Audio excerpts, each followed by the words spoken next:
Greetings. My name is Ben, aka Downsize It, and I am joined by Social General Rob.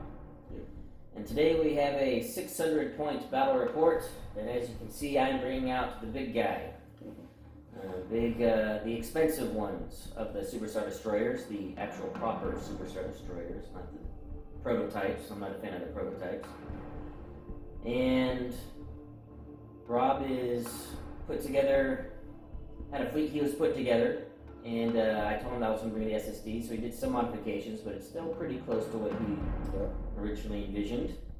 And this is going to be interesting. It's going to be a bit of a challenge, I think, for Rob, but also a challenge for me, because I have one target. He only has one target he has to shoot at, and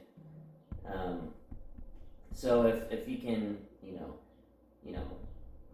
he's going to have a lot more shots on me than I'm going to have on him. So I'm going to be relying on how many ships I can drop quickly before he overwhelms me with his firepower as well. So this is going to be an interesting battle, an interesting mission.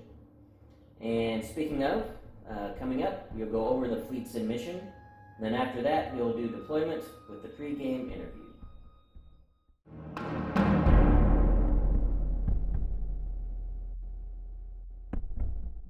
For the Imperials, we have Admiral Piett on the Executor, which is an Executor 1-star dreadnought, with Commandant Oresco, Wolf Yularin, Damage Control Officer, and the Emperor himself, Palpatine.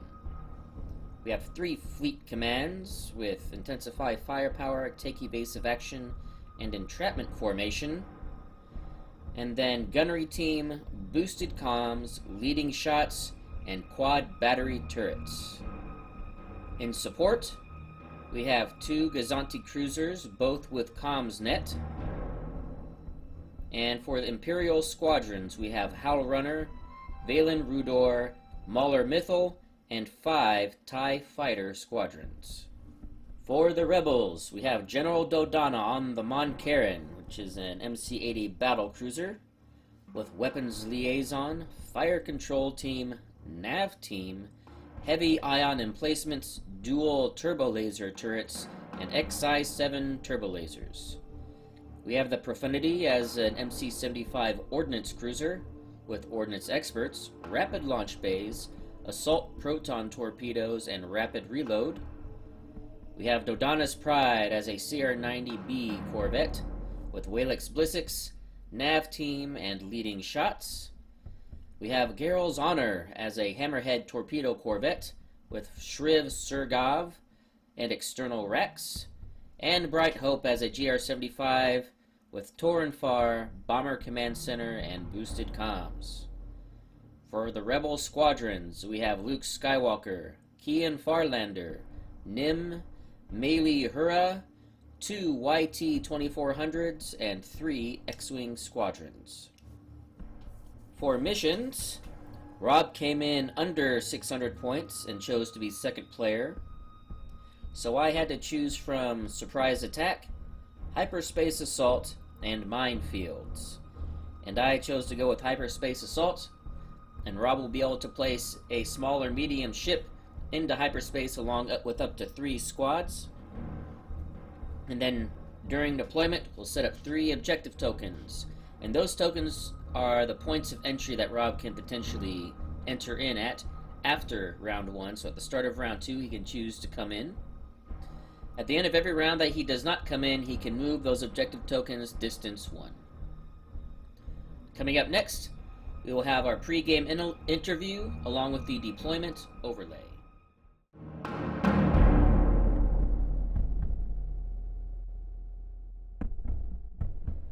Okay, so now that you have seen the fleets and the mission, you will now see a deployment going on the overlay below us here.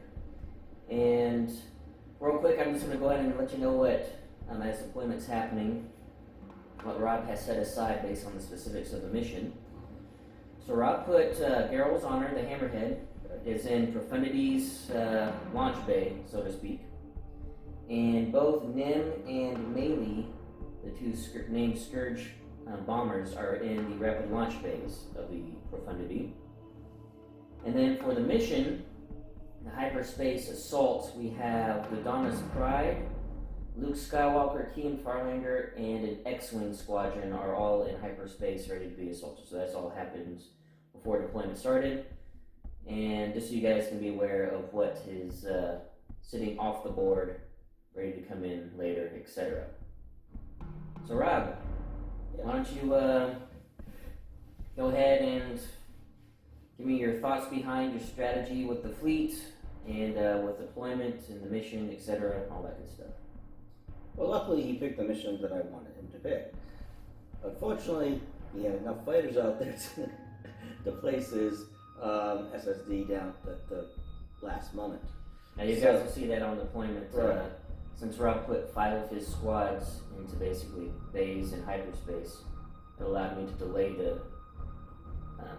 It's not happening yet, obviously, on the overlay, but you'll see that the Super Star Destroyers, I get to place it last, so I can see where his entire fleet is first before I place that. That was nice for me. Yes, that was, and that might have ruined me for my strategy. But like we said, I already had this fleet going since last week, since Sunday, and I already thought about it. It was great. Now, John Turner, thank you, because I've been trying to use hammerheads for the longest time. I told Ben, I said, I don't say I can use these guys. So he gave me an idea, and I went with it. And I also want to use boarding parties. And so we've never used that before. I've never used it. I don't think you've ever tried it. No. So I've been wanting to. Yeah, it's something. It's a mechanic I want to try as well. Especially Vader. Vader's a really good boarding party. Oh god. His boarding party. Yeah, I saw him when I was playing Galactic. I saw him. I was like, no, I won't do that. I want to try that at some point. Yeah. See him walking down those hallways. Yeah. Killing people down. But so I took Shriven. Yeah, Shriv Surgob and his boarding team. And so their ability is that once they are using you have to spend a squadron dial or token, and they have to take distance 1. Yeah. And they can take out various upgrades. Or close range, I mean, but yeah. A lot of upgrades, yeah. For those that aren't familiar with like boarding teams and stuff, boarding troops and boarding engineers are generic, but the name ones are really good. And Shriv, if he's able to get Shriv on one of my ships, which obviously be the SSD one, drop it on. Yeah, no, I'm going to do something else. Yeah.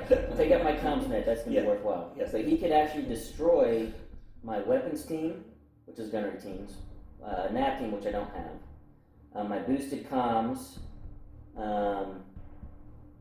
that's on there twice. I wonder if that's a typo. It might be a typo. My leading shots or my turbo laser upgrade, which is quad batteries. So yeah, they can destroy a lot of stuff. Like if I had a defensive upgrade, they come in and destroy a defensive upgrade. I'll need to check the FAQ because offensive retrofit is put down there twice. I'm wondering if that's a misprint. I wonder if there's another option you have that you can take out. Okay. So I'll look that up after we're done with the. But anyway, you can only do one, but that could be huge. Killer. Right. If you take out my leading shots, I don't have any rerolls anymore. Right. So that's huge. Or you take out my gunnery teams, I'm not able to shoot twice out of the same hole zone anymore, which is not that bad for you because you shoot out 3 times. Well, I get 3 shots, yes, but I have to be from separate hole zones. Right. So if you're like all in my front and you take out my gunnery teams, yes. I only get 1 shot. And that's it. Right. And that severely neuters the effectiveness of my Star Destroyer. That is true. That could be a game changer if you can get that drop. And he's safe right now. He's sitting. If I can kill that, even if I do kill that, I think you still get to drop this dude. So let's see. No, it's at the start of the round. So you have to do it before it's destroyed. Yeah. But start of the round, when he gets this guy goes, he just drop him and then token, boom. You know. There you go. And there he comes. As well as the only way I can stop it is I have to kill that when he drops it. So yeah, I'm hoping not. So that could be a game changer. Yeah. So that's why I just took the hammerheads. Thank you, John Turner. He gave me an idea how to use it. Infinity actually gave me another reason to use it because I can actually get it close while being destroyed. Mm-hmm. Again, I did not know he's bringing SSD. So most of his other fleets, I have a chance to actually get the MC-75 closer without being totally destroyed. And then I just dropped on them and let the team take care of it to do the business. The 2 fighters on there, it's Nim and Melee. Nim is great for taking out token, defense token. Mm-hmm. Yep. And then melee is actually gives you a. Yeah, that's gonna be bad for me. Melee gives. But yeah, I was just looking at him. Yeah. But then melee. Yeah, you can basically, as long as she's close to you while you're attacking, you can discard a dice to swap it out for 4 dice with a crit icon on it. So I can almost guarantee that Min gets his to go off if you keep them together. Yeah. Yeah. So just why they're in the hangar bay together, just sitting around. Oh, it's friendly No, ships. yeah. Not That's still good though, because you have Dodonna and you want crits going off. Yeah, and So, I got no, this. That's actually I don't know why people don't use that more often with Dodonna, because she can get you put her next to ships. Yeah. That guarantees you're going to get crits going off. Now I've been looking at her for a long time, and I was like, It's actually a really interesting combo with Dodonna. and that's why I got Dodonna. Yeah. They kind of led me to Dodonna. Well, you got your Dodonna stuff going all over the place. And you got Dodonna's Honor, you got Dodonna's Pride, you got Assault Proton Torpedoes, Well, you got everything fell- HIEs. Everything fell into place at that point. Yeah, you got just So it started with the hammerhead. Dodonna stuff going off everywhere. It started with the hammerhead, went up in front of me, and then went to melee, and then all of a sudden it all just clicked what I needed, and that was it. So now all to do is survive. Now I did bring the counter to all of that. Yes, you did. I have, so normally, and this is in 99.9% of the games, this is what you guys will experience, is that your contain only stops at the standard crit, which is that if you take damage on the hull, first one's face up. Contains do nothing else. Unless a certain officer called the damage control officer, which means your contain stop all crits. Which means all this Dodonna stuff does nothing if my contains aren't locked down or eventually discarded by Nip. Yeah. So, and you never hardly ever see damage control officer because a lot of times it's not worth it on a ship that only has like one officer slot. Right. But on a Super Star Destroyer, every time I brought a Super Star Destroyer, I can only think of it maybe this might be my third time now.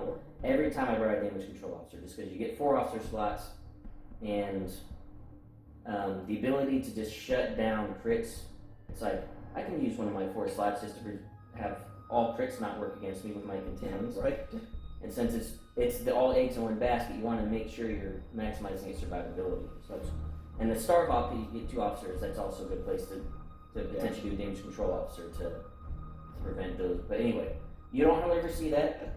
And it is the one exception where contains can stop any crit. But he has the ability if he gets the right accuracies and. Again, I'm just looking at Nim, man. You get your blue crit on Nim, and you can stop my contain. You can just start getting rid of my man. He's gonna be target number 1 for me. For my TIE fighters, I gotta get him down. That's gonna be bad. That's gonna hurt my survivability really bad if Nim can start teeing off like that. So I've always liked Nim since Star Wars Galaxies, the MMO. Some of you might remember, and his Planet Lock that he was on. He's a pirate, and always going nuts. I always loved him, and when I saw him in the game, I was like, I gotta use him. And then it was about I played him once before, and I like him. Actually, he's one of the only squadrons that survived and actually got off the board. Yeah. But anyway. Yeah, and him and melee, the Scourges are good bombers too. I only own 2, but they're one of the better bombers in the game. So they're just in general, their ships are good, but maybe the named characters are good. But yeah, so that's basically, MC 80 Liberty, the battle cruiser, I should say. It is actually the Von Karen that I'm using, and I thought, this fire control team, which again you shut down. Well, it depends if you can get to my contains with accuracies. Right. But it lets me use more than 1 crit. Yeah, that's also the exception. Right. You hardly ever see it. That's why you only get to pick 1 critical effect. But it's a cheap upgrade. Yeah. And if you set up for it, you can actually utilize it to where you can actually have multiple crits go off. Yeah, it's only 2 points. I mean, it's incredible. So I took that and I thought, okay, this is gonna work. It's not great work. So hopefully, if everything goes well, right. Then I hopefully will be able to take down this wonderful piece of art right here in front of me. See what happens. Now the fighters and everything else are to ensure that Nin, Melee, and all the rest, Skywalker and all them, all survive. Unfortunately, you might not be able to see it right now, or maybe a little later. We'll see it, but Dodonna's Pride is off on the side in hyperspace, and that is another ship that Ben will have to, can shut. Yeah. Well, The thing is, you'll be able to get one good hit off of that when it drops in, and then I'll probably one-shot that Corvette. But you'll get, Dodonna's Pride, the thing is, more damage you do to me, the best I can, is the best. Because I have tons of shields, like this is the bigger version, so I have 5 shields everywhere, 6 on the front, 3 on the back, I can redirect everywhere, and it's just one of those, if you can get automatic hits into the hull, you just have to get maybe to half health to get half points. Right. So that's one of the things with super heavies or with huge ships is that you don't have to destroy the Superstar Destroyer to actually get points. So he needs to get me to 33. They need to get me to 16 health. 16 health remaining. I need to take 17 damage because I think it's under half. I think it's rounded down. Okay. So I think you need to get me to 16 health left, and then you've scored half points. Okay. As long as I don't heal it back up, but like a minute. Right. Which obviously, ideally, you want to kill it. Right. But it's out of a morale victory thing and everything else. Yeah. But and it's worth 466 points. This is the Star Destroyer has all the eggs in its basket, and which it should. Yep. And so he'd get 233 just by getting to half. So that is a goal when you're fighting a Super Star Destroyer, is just to get to half, points when you're playing a points game like this. So that's my fleet. Yep. And I'm gonna have issues with your squadrons, even though technically I outnumber you right now because they're off the board. Once you come on, you actually outnumber me, and you have better squads. I have all TIE fighters. I have 3 named, 5 not named, and they're just going to die like flies to your stuff. All of your squads are durable, have lots of hit points, they hit hard. I might get 2 turns of good effective squadron playing and just going to kill everybody. But that might be all I need just to hold you off just long enough from your bombers to hit me. We'll see. Yeah, it's going to be tough. The main thing I have to focus on is just killing your big ships. And right now you only have 2 ships on the board that actually hold the board.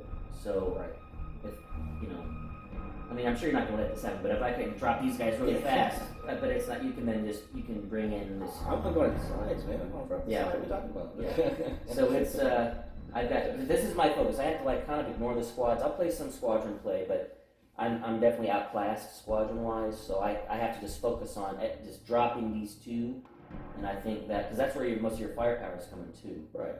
So if I can drop his MC-75 and his battle cruiser, I think I'll be in good shape. But it's going to be tough, because, if he gets around to my sides, out of my front arc, if he is able to drop Shriv and get rid of my gunnery teams, where I can only shoot once out of an arc, and he just stays in one arc, neuters me. So there's... Star Destroyer play is interesting because you are having all eggs in one basket, and it's just one big target everyone can focus on. They don't have to worry about multiple targets coming at you. So, but one thing I wanted to try with this one. So as you guys saw, I have Piett and I have the Executor title. I'm doing the Executor 1, and I love fleet commands. So I loaded this thing up with fleet commands because the Executor 1 can take 4. I took 3, and the Executor title is the exception to the rule where you can have multiple command tokens of the same type. You can have unlimited command tokens. You have the same type. And I'm going to be using that with Wolf Yularen, with Commander Oresco, my CommsNet. Just get tons of tokens to keep my fleet commands going off. And just to have all my fleet commands on all the time, that'll help with my firepower, help with my maneuverability and my speed. So I don't have to worry about that with actual dials. And yeah, and then I'm just going to see if I can then, since I don't have to worry about really firepower that much, and I don't have to worry about navigates by doing fleet commands. Focusing on squadrons and also healing myself, because I know that's going to be key for me staying alive is getting those engineerings going off. If I could time it properly. You also have one of the shirts spells on the ship. Well, yeah, no, I got brought Palpatine. Yeah. Of course, I bring Palpatine. Right. I don't know if you'd ever bring a Super Star Destroyer without Palpatine, because it really makes then people pay shooting at you, because Palpatine means that when he wants to shoot at me, he has to spend a defense token. Yep. And if he's got me double arc shoots at me again, it's another defense token. So it's just Palpatine doing his evil Sith battle meditation stuff. So, and Piett's great.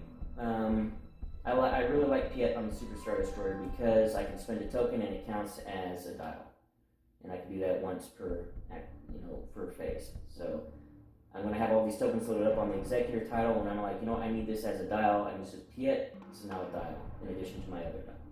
So I like that combo with the Executor title, Piett, and the Superstar Destroyer. So we'll see if I can get it to work. This token shenanigans to play together. Yep. Alright, well, that's everything. Rob and I will then go ahead and plan our dials. And I'm actually going to let you guys know now. I'll recap it at the start, but Rob's entire fleet is going speed 3, and my entire fleet is going speed 1. We're going to do our dials, and it'll be at the start of round 1.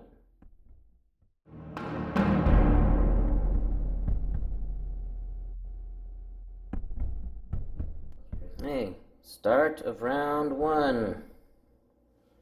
We have the Imperial forces. Howlrunner, Valen Rudor, Mauler Mythal, and their TIE fighters escorting the Executor. And we have these rebel upstarts that just hyperspaced into the system. And we have these sensor pings. We know there are more ships inbound, but we don't know precisely where I'm going to attack. Can Dodonna and the rebel forces bring down this mighty flagship? We shall see through this battle. Okay, I'm going to start with my unmarked Gazanti. As they concentrate fire, I am taking a token and I'm sending it over to the Executor. And then just moving at speed 1. And I did pre-measure when I deployed. I was barely within distance 1 to 5 for my comms. Okay, activate the GR75 first. It is a navigation dial. I will be actually taking the tokens. I don't think I actually use it. Well, no, you're using the click at the 1, because you normally don't get a click. So I'm using the dial altogether. Yep. And I'm going to be moving, still speed 3, all the way up to there, and just missing the asteroid and just barely touching docking those station. Let me get some beers. Yeah, they're a bunch of party animals. Yep. Okay, doing my marked GR75. This is a navigate, taking a token, and comms-netting it over to the Executor, and then as that is revealed, I'm using Commander Oresco, because he's within distance 1 to 3, and I'm going to be gaining a matching token of the dial revealed of a ship. So I'm getting a second navigate token. And then moving at speed 1. Alright, activating the MC-75. I will be moved, it's a navigation dial. I'm moving 3. I'm only going to take the token right now. So I'm going to move it up to 3. That's because there's no shots, obviously. And boom. Down, stare right in the face. Okay, so activating the Executor. It is a navigate, and I get a free token because I am a huge ship. And I will be using that dial during the movement phase. But for now, the Profundity has decided to move into range with my long-range guns. So I will taking a long-range shot front to front into the Profundity. Okay, so long range I get 5 red, and then with my quad battery turret, since he's going faster than me, I get 1 blue.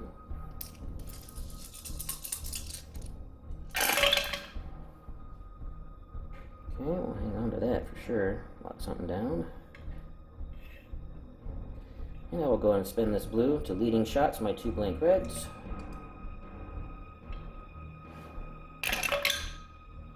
And that paid off.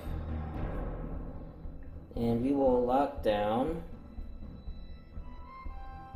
your brace. So 4 damage, and a crit is in there. Okay. First of all, going to do the shields, then I'll do the redirect. Yep, where would you like to redirect it to? I'll direct on the port side. Side? How much you want to send over there? We got 4. Fit 4, I'll send 3 over there. Shields down on the port side. And 1 on the front. And then... 1 down on the front. Do you get a crit coming or not? So Nope, nothing hit the hole. Okay. I hit the hole for it to go off. Just check unless I have specialty.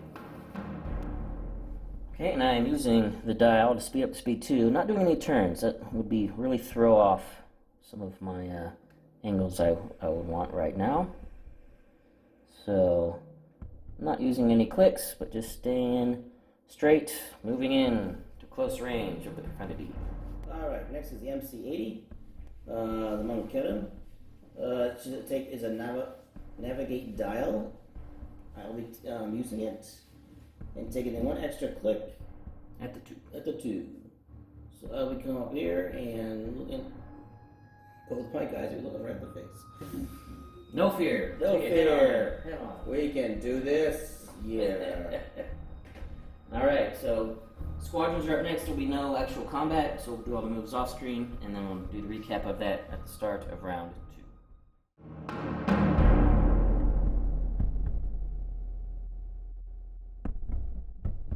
Okay. Start of round 2.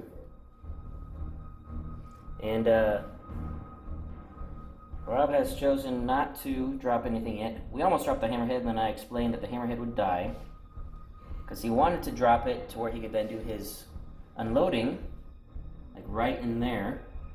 And then I reminded Rob that I am first player, and I don't want Shriv discarding one of my cards. So I would definitely, I don't think a hammerhead's going to survive 9 dice coming in at it. So we are going to wait. We don't think the MC-75 will die. Yeah, I think it can, even though it's going to take the full frontal shot of the Super Star Destroyer, it still has full shields on the front and on the starboard side.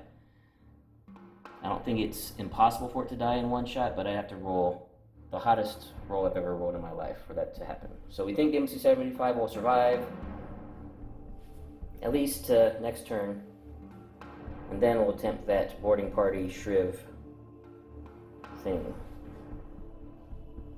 which I'll be unhappy about. But also, I want to see it happen because that'll be kind of cool. Okay, I am starting with the Executor. A couple housekeeping notes I forgot to do at the start of the round. I activated Intensify Firepower, take evasive action, and entrapment formation with all my tokens. And then when I did Intensify Firepower with the Concentrate Fire token, I tapped Wolf Yularen to gain a Concentrate Fire token. And I will be using Admiral Piett to turn that Concentrate Fire token into a dial. And my command I revealed, as you see the squads have all moved, is a squadron command. And since I get a free token, I get to activate 7. So I have sent in Howlrunner first, and then Valen, Rudor. They're going to be attacking this YT 2400. Then all 5 of my basic ties are going to be throwing shots into the starboard side of the MC-75 Profundity. And then I will be taking a close range front-to-front shot with into the Profundity, use my Concentrate Fire dial, and then gunnery teams take a medium range shot front-to-front into the Monkerin. And we did measure it before. I was barely in medium range, and then I bumped something, so we just had to readjust. But it is a barely medium range shot into the Monkerin. Alright, to start, we have Howlrunner on YT 2400. 3 blues, no rerolls, because no one's around to help out with swing. 2 damage. Then Valen coming in, he gets 3 black, and then gets a blue from Howlrunner. For 3 damage, and then Swarm. 4 damage, so that actually kills it. Because I think we only have 6.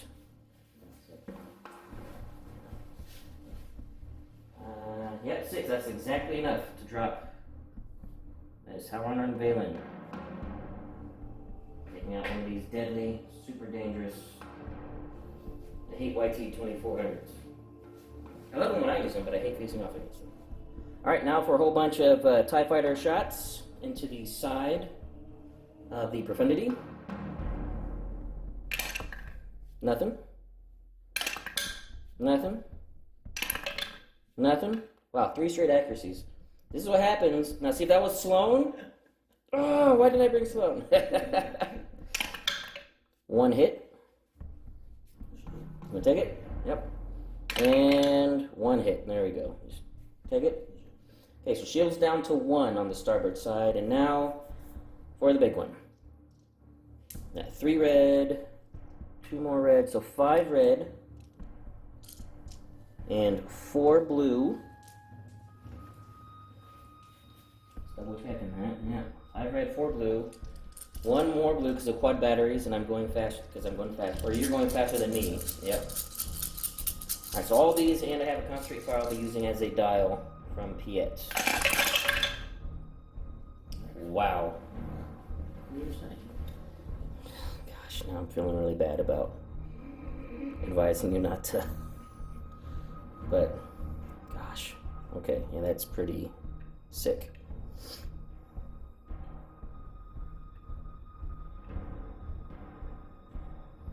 But you know, if you would have dropped the hammerhead, I would have killed that. It's one of those. Wow, yeah, gonna add a red with concentrate fire.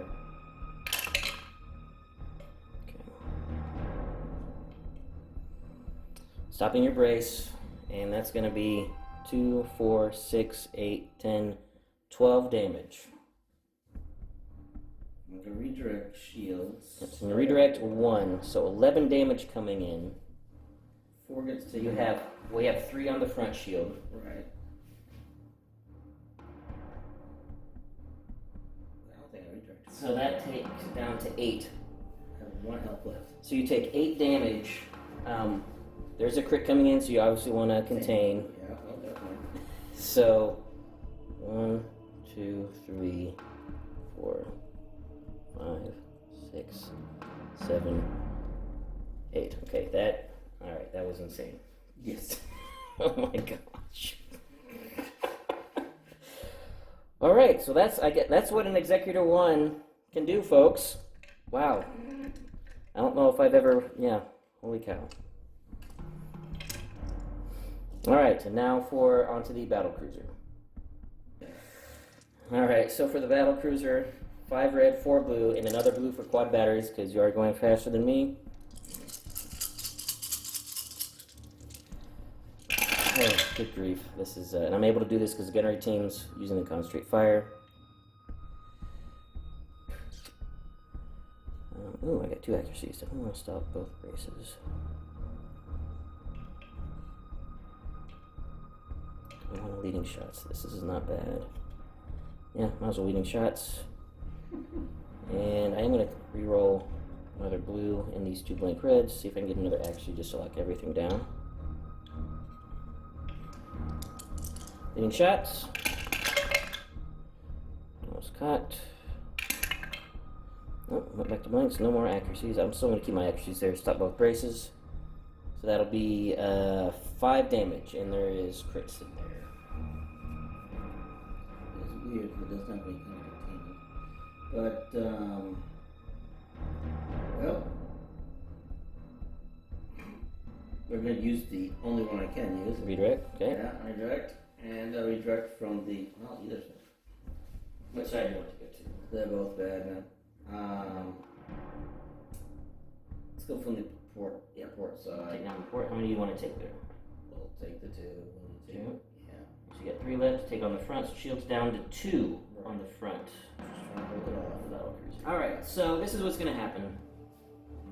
If I was playing this for real, like, I'm going to be ruthless. And everybody's seeing this, you know, the MC-75 has 1 health left. I was not, I mean, gosh. That roll. Doing that kind of damage And is just insane. 2 accuracies and Getting the accuracies I needed. So I was not expecting that. I knew he'd be hurt, but not that bad. So I could ram him. And if I was playing this for real, I should ram him and kill him. But I don't want to do that.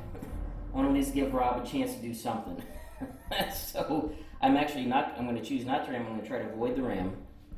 So I'm using my entrapment formation to slow down to speed 1.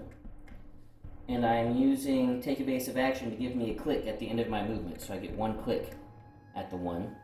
And because of the weird maneuver profile of the Star Destroyer, I think I can avoid ramming. So we're going to try. So I'll lock this in here. Because this thing is so weird, yeah. If this was a normal ship maneuvering at the front, that would not be able to happen. So yeah, this is actually still a good maneuver for me for the rest of the game. This is setting up my broadsides now. But the main reason I did that, I didn't want to just.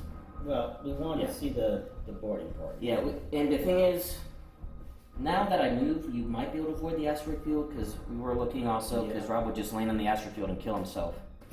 So, but I think now that I've moved, you might have a space where you can land so that you can survive till next round and be able to drop. So. You just gonna blast it, right?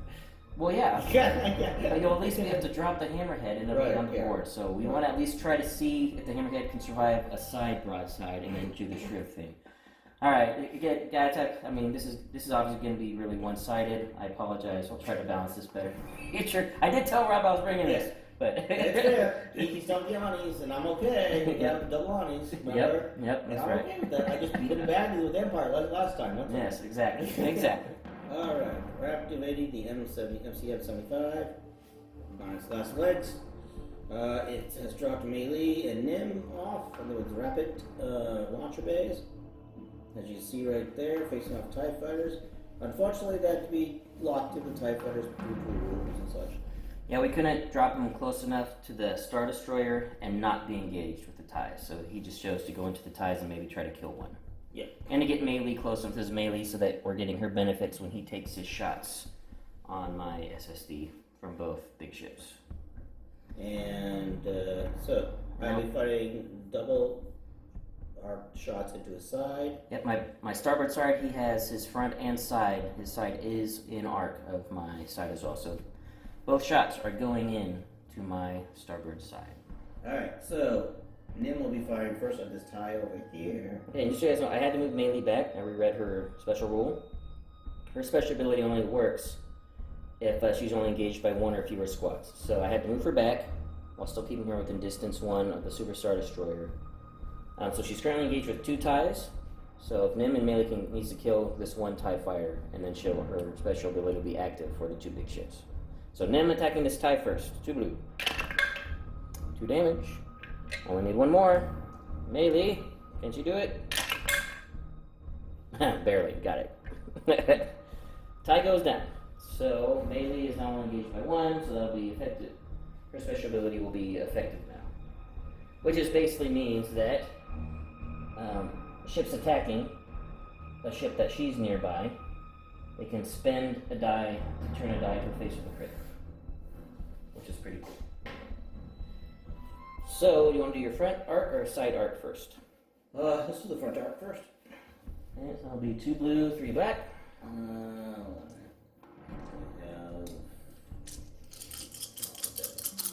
Okay. That's really good. Oh, by the way, which defense token are you spending for Palpatine? Oh yes, I'll just spend the contain. Yep, green contain being spent to shoot. Because Palpatine is causing people to be feared. Yep. So we have 6 damage. You have a hit crit on the. Yeah, you don't have any actually so that my contains. Yeah. So. Oh, wait. Did you want to do any rerolls with your melee though? I can switch it on. Yeah, but you got 2 contains, don't you? Melee doesn't let you get accuracies. It lets you switch to contains to crits. Wish it did contains. Yeah. Wow. So let's see. Blacks. I can roll those 2 blacks. You can roll the 2 singles if you want to just try to just max out more damage. Of course, it could also come out blanks. Right. Good.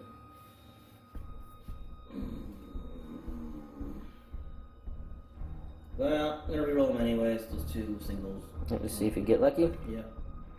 All right, rerolling these with ordnance. Yeah, netted 1, additional 1. Okay. All right, so I'm definitely containing so that your assault protons don't go off. Stop all crits with my damage control officer. See, 2, 4, 6, 7. Brace to 4. And then redirect to my auxiliary port. We'll take them all there. So that is down to 1. Alright, now your side shot. Yep. Into the same hull zone, and you're going to be spending, I guess, your green brace to take this shot. So Palpatine. Yep. And I also would get 1 more black die for rapid reload. Yep, 1 additional black. Rapid reload. So we get 3 red, 3 black.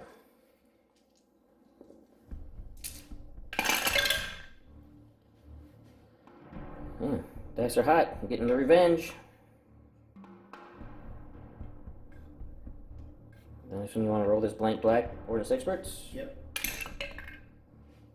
Very nice, and I am going to spend this contain. I don't want assault protons hitting me yet. So, no crits. But I'm taking 2, 4, 6, 8, 10 damage. Brace to 5. And I am going to redirect. Actually, no, I am not going to redirect that. No, I am, because I've got the battle cruiser coming in on me. Alright, so I'm going to redirect that. I need some stuff to redirect to, so I'm going to take 2 on the front and 3 on my side that just got hit. So shield's down to 4 on the front and down to 2 on the starboard side, and my auxiliary starboard is down to 1. Alright, using the nav token, we're going down to speed 2, and we're going to try to hit nothing if we possibly can, though I think Meili's going to get a little shove, and I think it's close, so they're going to hit the... Yeah, we're trying. Yeah, it was a choice of going straight and maybe with shield overlapping the asteroid and killing him. We're doing this little turn right here and hoping we fit and not hit the Star Destroyer. So I think that'll fit, but we are going to land on Nim and Meili. And oh, this is going to be tight. Oh, we are clear. That did shift this a little bit, but yeah, that's clear. Alarm klaxons going off, bulkheads exploding, flames trailing, and the launch klaxons are going off for the Geralt's honor. That we'll be able to launch next turn. For these guys, oh yeah, we're definitely not wanting them getting freed up. No. So we're putting these guys right in the mess with the ties to hopefully get swarmed and then potentially taken out. You guys do have grit, so I need to make sure you're engaged with at least 2. Yep, there we go. Okay, revealing my marked Gazanti. It is a concentrate fire, taking a token, sending it over, and then using Commander Oresco to gain a matching token. So 2 concentrate fire tokens going over to the Executor. And then just moving forward at speed Uno. Do a slight little turn here to start getting into formation. Okay, MC-80 is now in the field, and she's firing at the starboard side of the SSD. Yep, there it was. We measured the dot to dot. It is not crossing my line, so he's able to get the medium range shot into the side he's been hitting. So, and it's concentrate fire dial. Yep, concentrate fire. And I'll be using Mon Karen's ability, which means you only use 1 defense token. Yep, well, yep, that'll be, yep, you have concentrate fire, so that's definitely near to me. And just so you guys know, probably didn't just want to flak at Valen and Howlrunner. Yeah, so flacking at Valen, Howlrunner will also be his second attack. Alright, we've got our front to starboard shot. Just so you guys know, I have 1 shield, auxiliary starboard, 2 shields starboard, and 4 shields on the front as far as maneuvering goes. I'm going to have to decide if I want to start discarding tokens now or just take it and just eat it on my 33 hull once this hit comes in. So, bad choices I have to make. Starting with 4 red, 3 blue. It's pretty good. I'm assuming you want to keep accuracies. Yes, I do. Or maybe not, because you have them on Karen, so I can only spend 1 defense token anyway, because you're using concentrate fire. Yeah, but I can stop that. Yep. Alright, so do you want to add a red or a blue with your concentrate fire? I guess that wouldn't really matter, because I stopped the contain and you just use the contain. Yeah. So it wouldn't really matter too much. You need a second accuracy if you want to be able to totally stop something. I have dual turbo lasers where I can exchange a red for another blue. Yeah, but first we want to do concentrate fire. Yep. Want to add a blue or a red? I'm going to add a blue, see if I can have that. Accuracy? Yeah. Yeah, double accuracies is what you use. Nope, no accuracy. No. Well, you have a... So you don't actually have any blue crits yet. You have a red crit. Yep, so you do have... You have to dual turbulation turrets. You have a blank, so it's not going to hurt you to add in a red, right? You add a red with that? Yeah, it's a red die. Yep, add a red, then you have to discard one. Another red crit. So then discard the blank, because you have to do that with the duels. Yep. Unfortunately, the actually is not going to do much now, because you just pick something. Right. Pick which one that I can just duplicate. I'm going to pick it contain just because. Yeah. Alright, so if I let this happen, a Dodonna crit's coming in, because I only have 2 shields left. Even if I do I want to start burning stuff now? Let's see, 1, 2, 3, 4, 5, 6, 7. Yeah, that could be bad. If I burn a brace and redirect, I could stop everything on shields, but my shields would be down and I'd lose some defense tokens. It's worth it. Oh, I get excited. 7, does that help? Oh, I can only redirect 1. Oh, that changes it. Let's see. So if I'm going to do this again. 1, 2, 3, 4, 5, 6, 7. Brace to 4. I can only redirect 1. I'm Kieran unless you want to use 1. Oh, that's right. Okay. Man, see, this is, hey, it's not, this is a nasty hit. Alright, I think I've got to burn a brace then. Burn a brace, just take the least amount of damage. So I'm taking 4. Yeah, Monk Cannon with XI 7s. That's, alright, so 2 on the shields. Oh, so 2's going in with a crit, and you have Dodonna. I'm not letting that happen yet. I'm burning this contain, so no crit. Oh yeah, Mon Karen! Mon Karen, man. You gotta keep reminding me. It's like I have all these defense tokens I can use, but I can't. That's why I took Mon Karen. Come on. Oh my gosh, then I'm not bracing. I don't want you to do Dodonna. I'm burning the contain. Darn it. I liked it that you're bracing. Because if I do that, then I take 5 face down. But you could pick a nasty crit for me. Guys, this is when you give your opponent bad choices. That's what you want to do, give them bad choices. And Rob's giving me really bad choices here. I'm taking the damage, but no crit. I don't want you doing Dodonna yet. So, yeah, I'm going to take 2 on the shields. I'm taking full hit, burning and contain, so he can't Dodonna me, but I'm taking 5 face down damage. That's final answer. And I'm going to curse Mon Karen.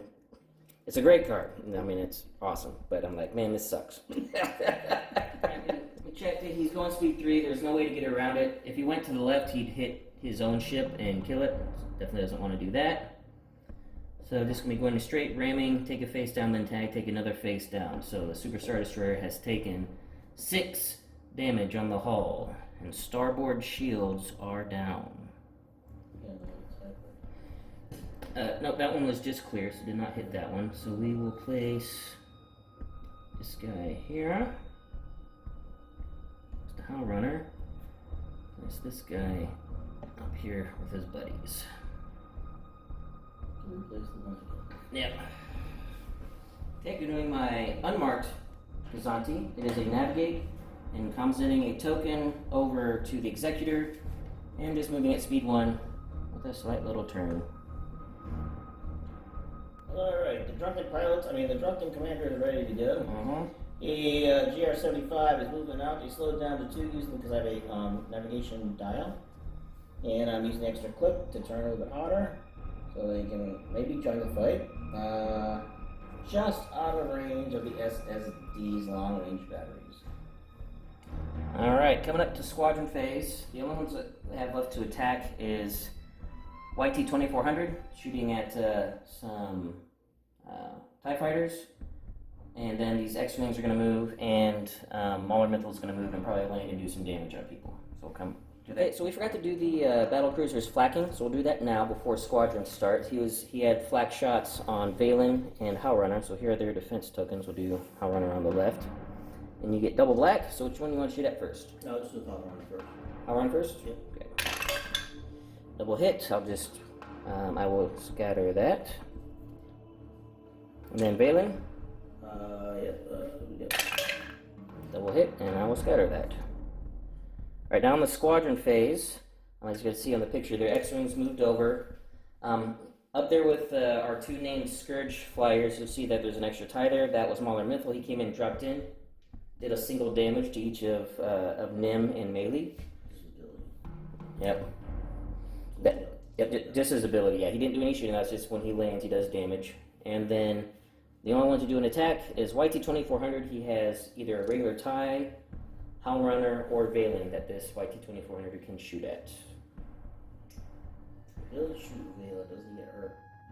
You cannot shoot Valen. Actually, I take it back. You can't shoot Valen. Forgot. Because he's engaged with someone else, Valen cannot be targeted. So it's either Howl Runner or regular TIE. So flak, you can flak? No flak? No, that's when a squadron's attacking. Okay. Yeah, you can still flak him, no problem. Alright, just making sure we get Yeah. back. Yeah. Alright, then I will go after Howard. She took 8. Took nothing, but her scatter got spent. That's right. Yep, let's go for Howard. Alright, 4 blues into Howl Runner. 2 damage with an accuracy. Accuracy that was scatter just in case. Okay, embrace the 1. Alright, so that's going to be it, and we'll be coming up to the start of round 3 after we're done setting our dials and Rob makes decisions on his ships in the wings.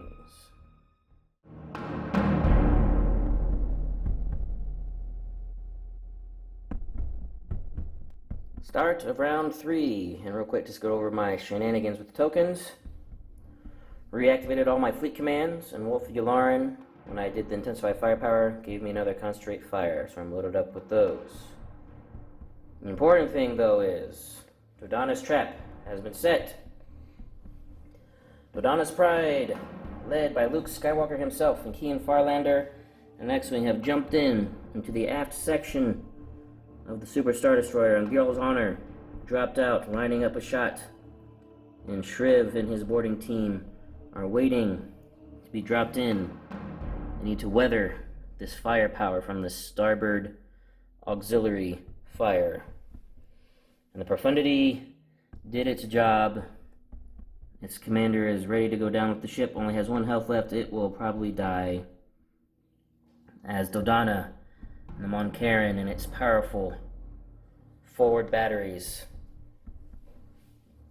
are ready to continue hammering, but will also take its own shot point blank from Piett in the Executor. Meanwhile, a furious squadron battle has been engaged. X-Wings are coming in to try to assist, while Howl Runner, Valen, and Mauler Mythil and the TIEs are swarming Nim and Melee, the YT-2400. So, shocker, I'm starting with the SSD, and it is a squadron command. So getting my token and activating 7.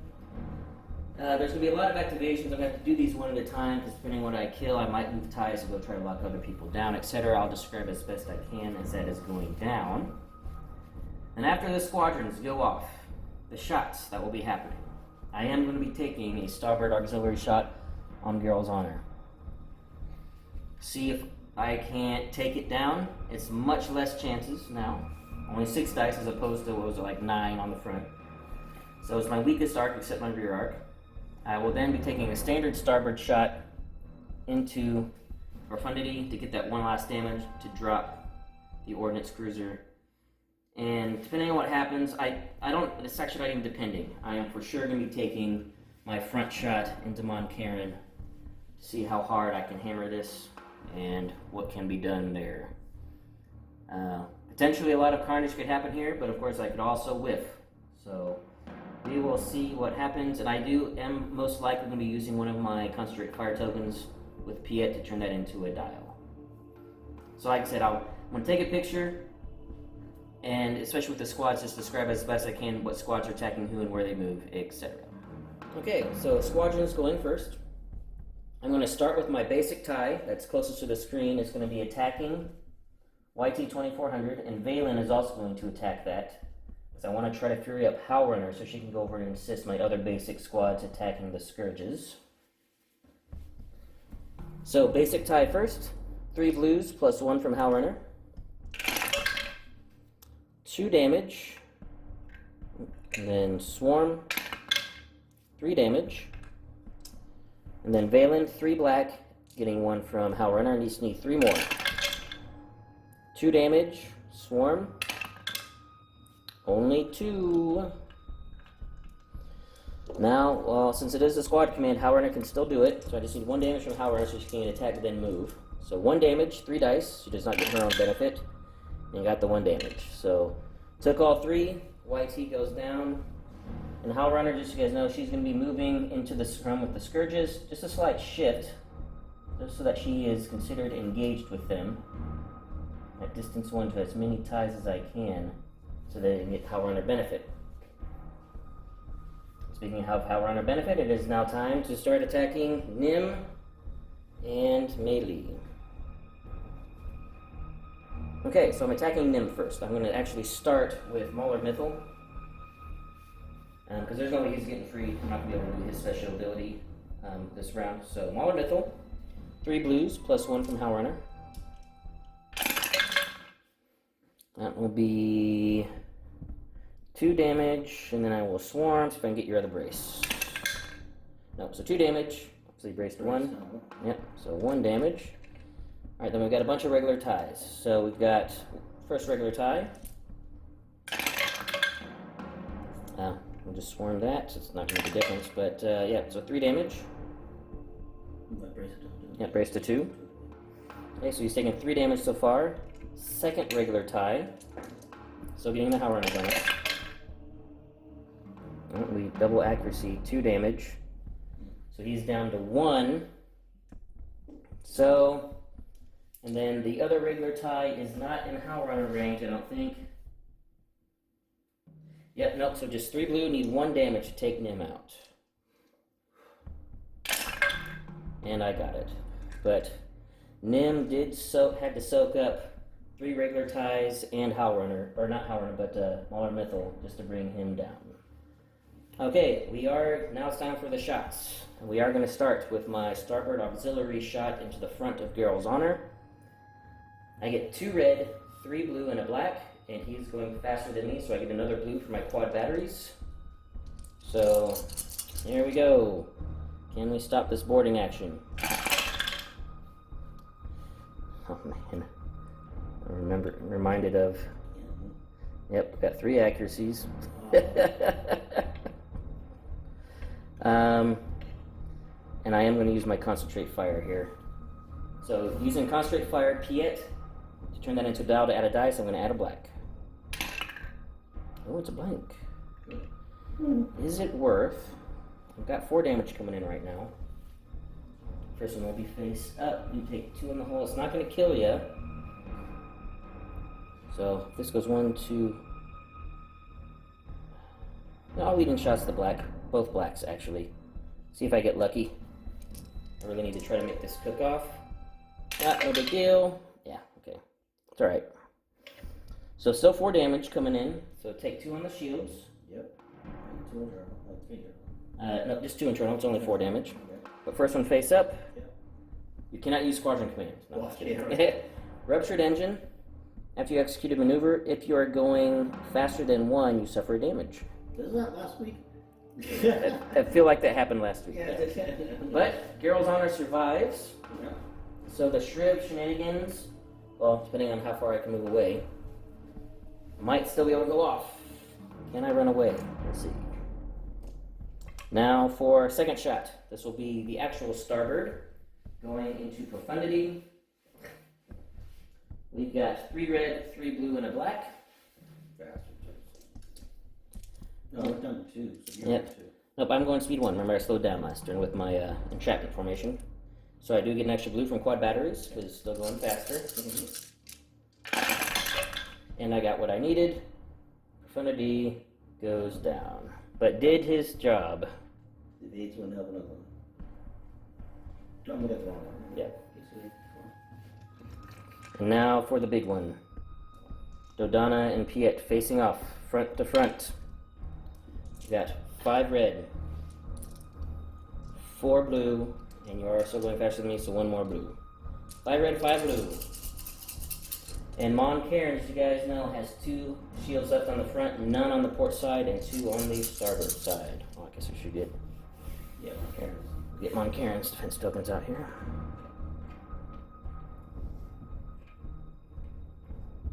There we go.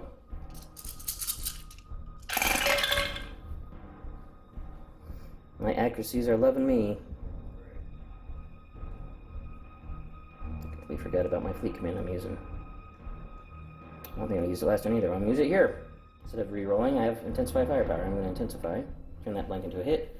So everything is blocked. So that's going to be 1, 2, 3, 4, 5, 6, 7 damage. So 2 on the shields, 5 on the hull. First one face up.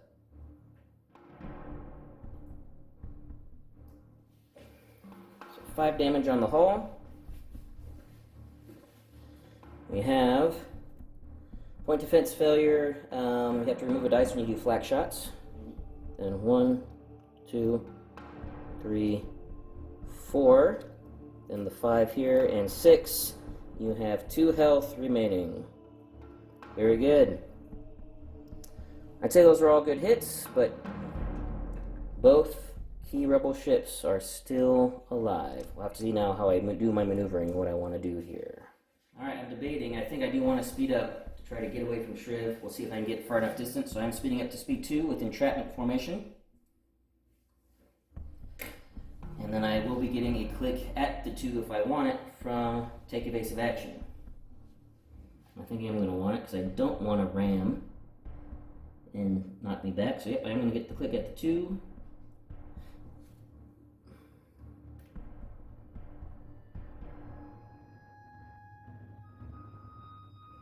Yeah, I don't think I got far enough away. Nope. Shriv will be able to go off. Yeah, activating Gale's honor before she goes down. She's it's a squadron command dial, and I'll be using it to activate. And I'm close enough to activate the Shriv team here. So they're going in, and I have to figure out which. You can choose gunnery team, quad battery turrets, leading shots, or boosted comms.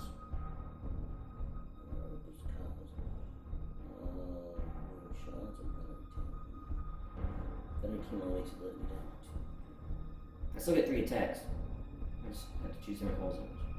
No, I don't. Leading shots gives me my rerolls. Yeah, that's that. I think it'll be leading shots. Leading shots. They've destroyed leading shots targeting systems. Now for a front to rear shot from Geralt's Honor. So we got a black, blue, and a red to start. Rob is spending redirect to take the shot.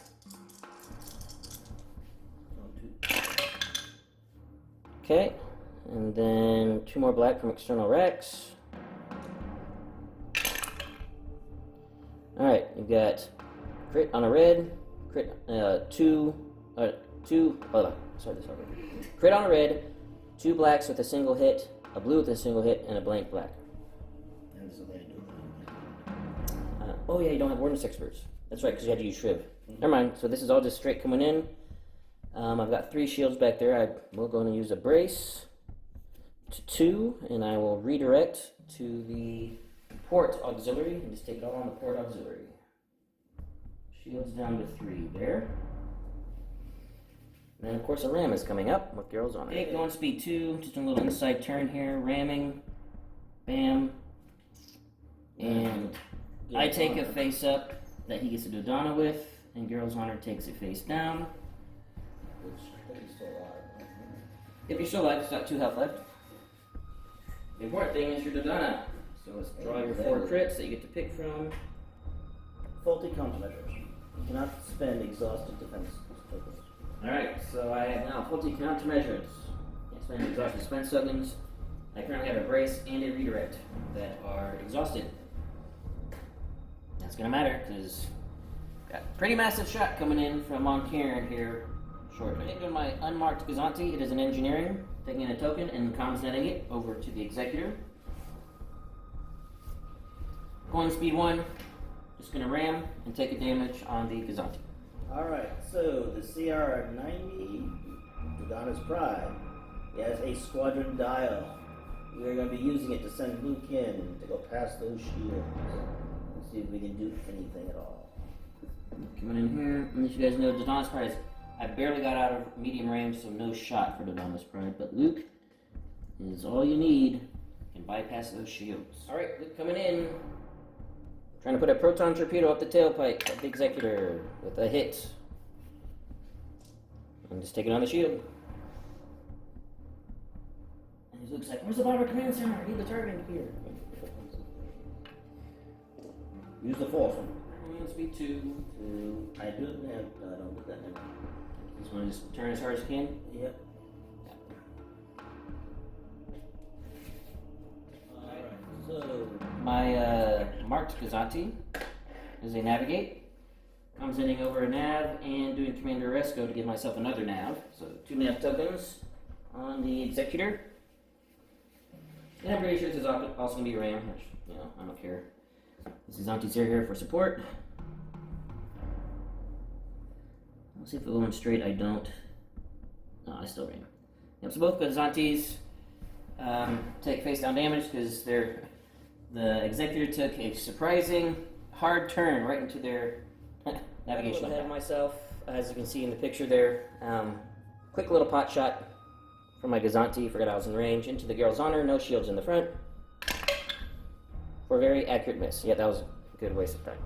Alright, the GR-75 is now, is moving. It is a squadron command dial. It's sending in 2 X-Wing squadrons.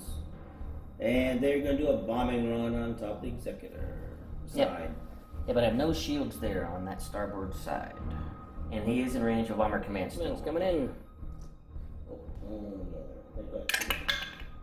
Crit. I will redirect to the front. Oh wait, no, hang on. I need a Mon Cairn. I can only do one anyway. Yep, we'll redirect to the front, taking on a shield. Okay, next one. Blank. Bomber Command. Regular hit, I'll just take a face down. No fear, right? Just straight ahead. Oh, you got a scatter. No, I don't. Yeah, you got a scatter. We shot twice. I can't. You didn't go right team. I can't shoot the same target. That was right. Yeah, sure.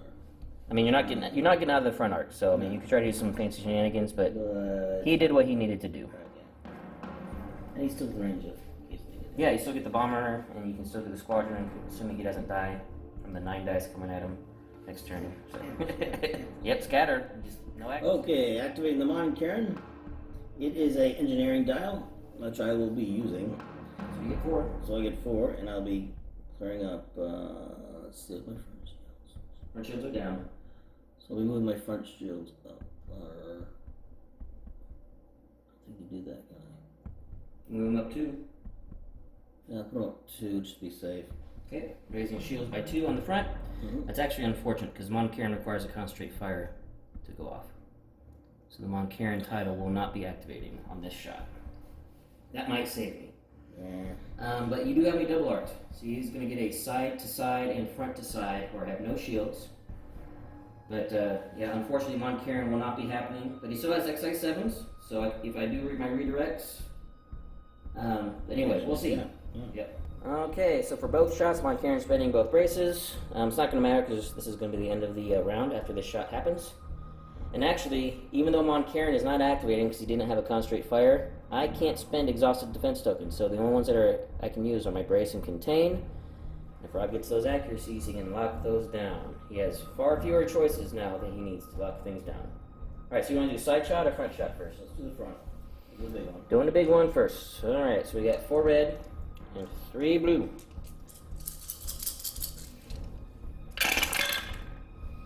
No accuracies yet. But you do have 6 damage. 2 red blanks. 6 red blanks? 2 red blanks. Oh, good. Said 6 damage, 2 red blanks, no crits. Alright, well, exchange a red for reroll. Well, yep, so we're going to do the dual turbos. So adding a red. Another regular hit. And just discard that. There's no other way to modify this. And you haven't get these heavy ions yet. No, I know. Come on, Dodonna, your blue crits. Right. Well, this means I have plenty of choices, so I will definitely brace. 1, 2, 3, 4, 5, 6, 7. Yeah, brace to 4. Take 4 face down. 2, 3, 4. And that's just because, you know, like I said, yeah, my crit effect, I cannot spend these exhausted ones. Alright, so now the side shot, which is going to be 2 red and a blue. Still no blue crit. We got a red crit and a single blue hit. And the dual turbos is exhausted, so you can only do that once per attack. Yeah. And I'm going to contain that because there's no accuracies. 2 more face down. I got really lucky on that one. So, took some serious hits, although not as bad as it could have been. Rob got really unlucky, getting no accuracies, and only having a crit on 1 shot that I can just contain. It was just, yeah, I got really lucky on that. And then we ran, we both take a damage, so Mon Cairn has 1 health left, and I have taken, I just counted up so you guys know, 15 damage out of my 33. And I think you do have to round down, so 2 more damage and I'll be at the half to get the half points. Or if it's rounded, 1 or 2 damage, we can look it up later if it's rounded up. So, but anyway, that is the end of round 3. All squadrons have been well, we have a couple more squads to activate, Kian and the lone X-Wing, but they're not going to do any shots, so they'll just be moving. I'll show you where they move at the start of round 4 after we plan our dials. Nail.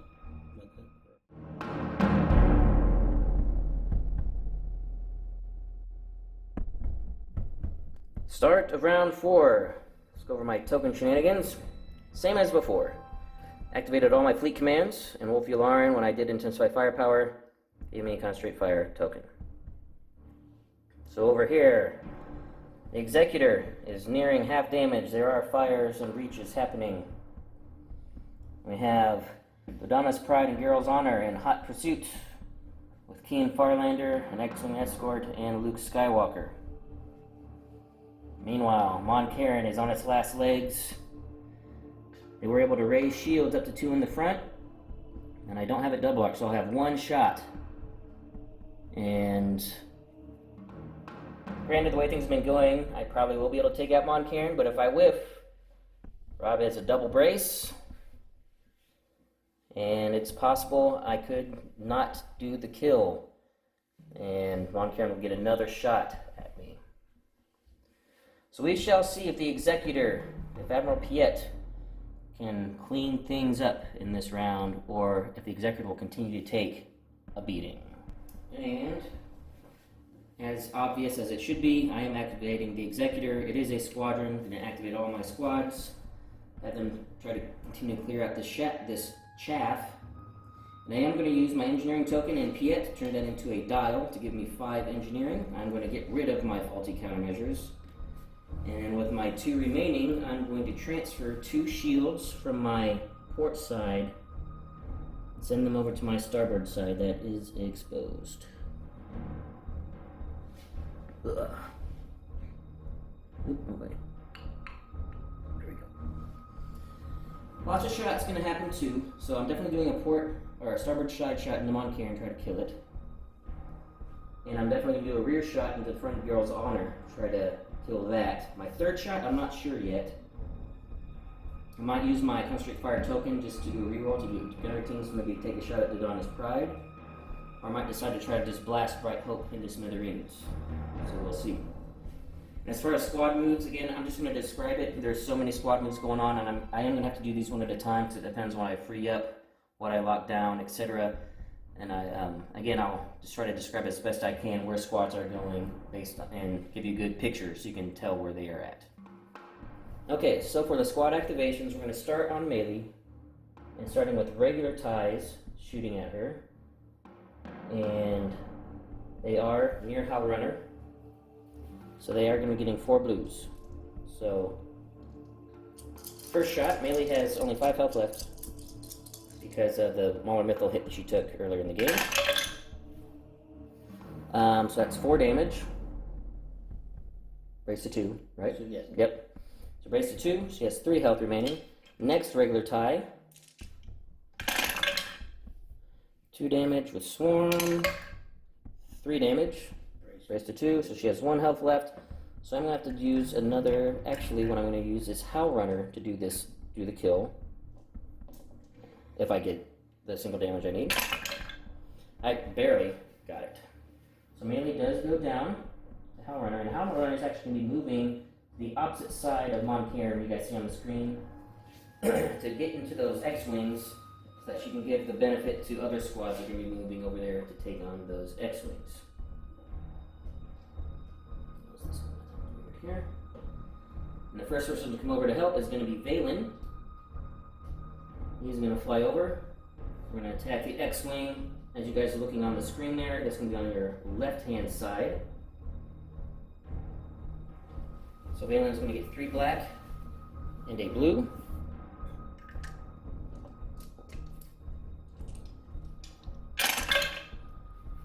So far 2 hits, and now we'll get Swarm.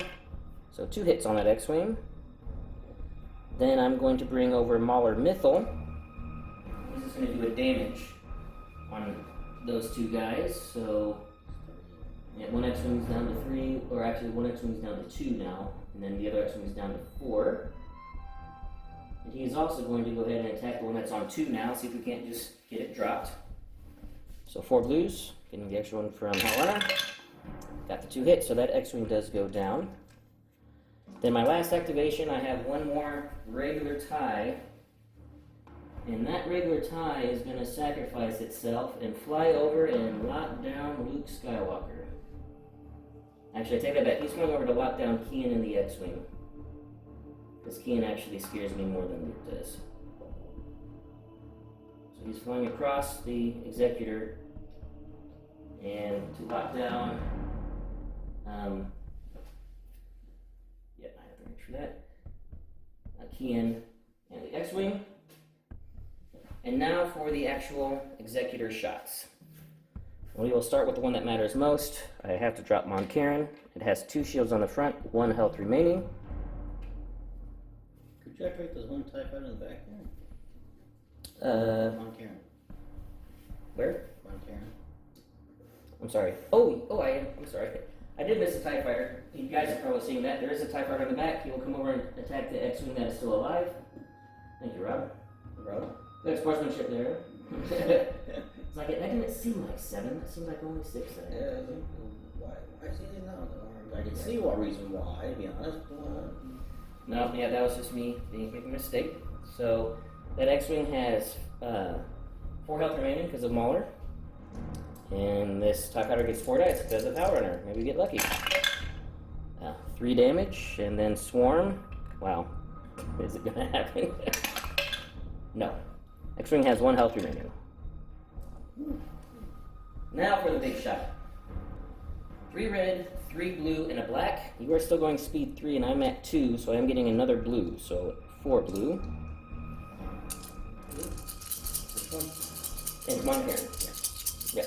This is my starboard side into his front. Redirects don't matter, so the single actually isn't helping me much. But let's see if this is enough even with a brace. So I just need to make sure 3 damage gets through. Yeah. 1, 2, 3, 4, 5, 6, 7. Brace to 4, that'll still be enough. You have no shields on the sides. Yeah, all shields down are on all sides, so no redirects can happen. So Dodonna and Mon Carin go down. Yeah, this was down. And even... Actually, no, I take that back. You might have had... It was down to 1. Right. Yep. So even if you direct 1, you still take 4 damage with the brace and redirect. Well, I mean, I would stop your redirect. Right. Well, yeah. Either way, it was something. Yep, still, it happens regardless. Yeah, that's right. He was down anyway. Yeah. It works out. We got it figured out. Me, sometimes I forget to actually move the shield dials because of filming after something happens. All right, so we are now coming up to Geralt's Honor, the rear shot.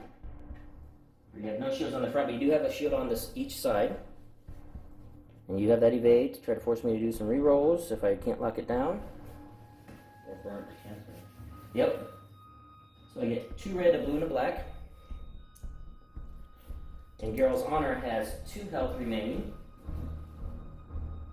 And we are going the same speed, so I don't get an extra blue. It's actually not fantastic. You can make me re-roll. And you can also do the evade. But I might as well just go and do it. I'm going to do Intensify. So you've got 4 damage coming in with a couple crits.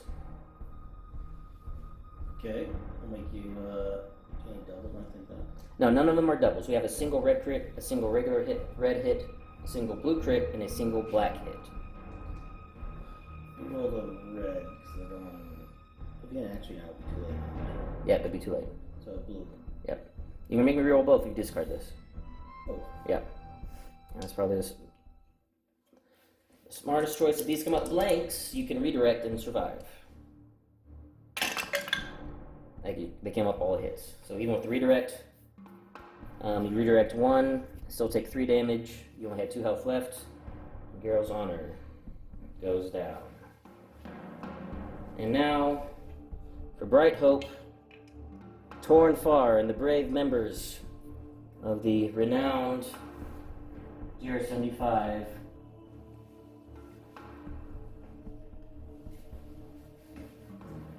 have 5 red and 4 blue. And you reduce 1 damage for Bright Hope. Yep. Get to reduce 1 damage from Bright Hope. We got the scatter if I don't get an accuracy. We also go at the same speed, so no extra blue.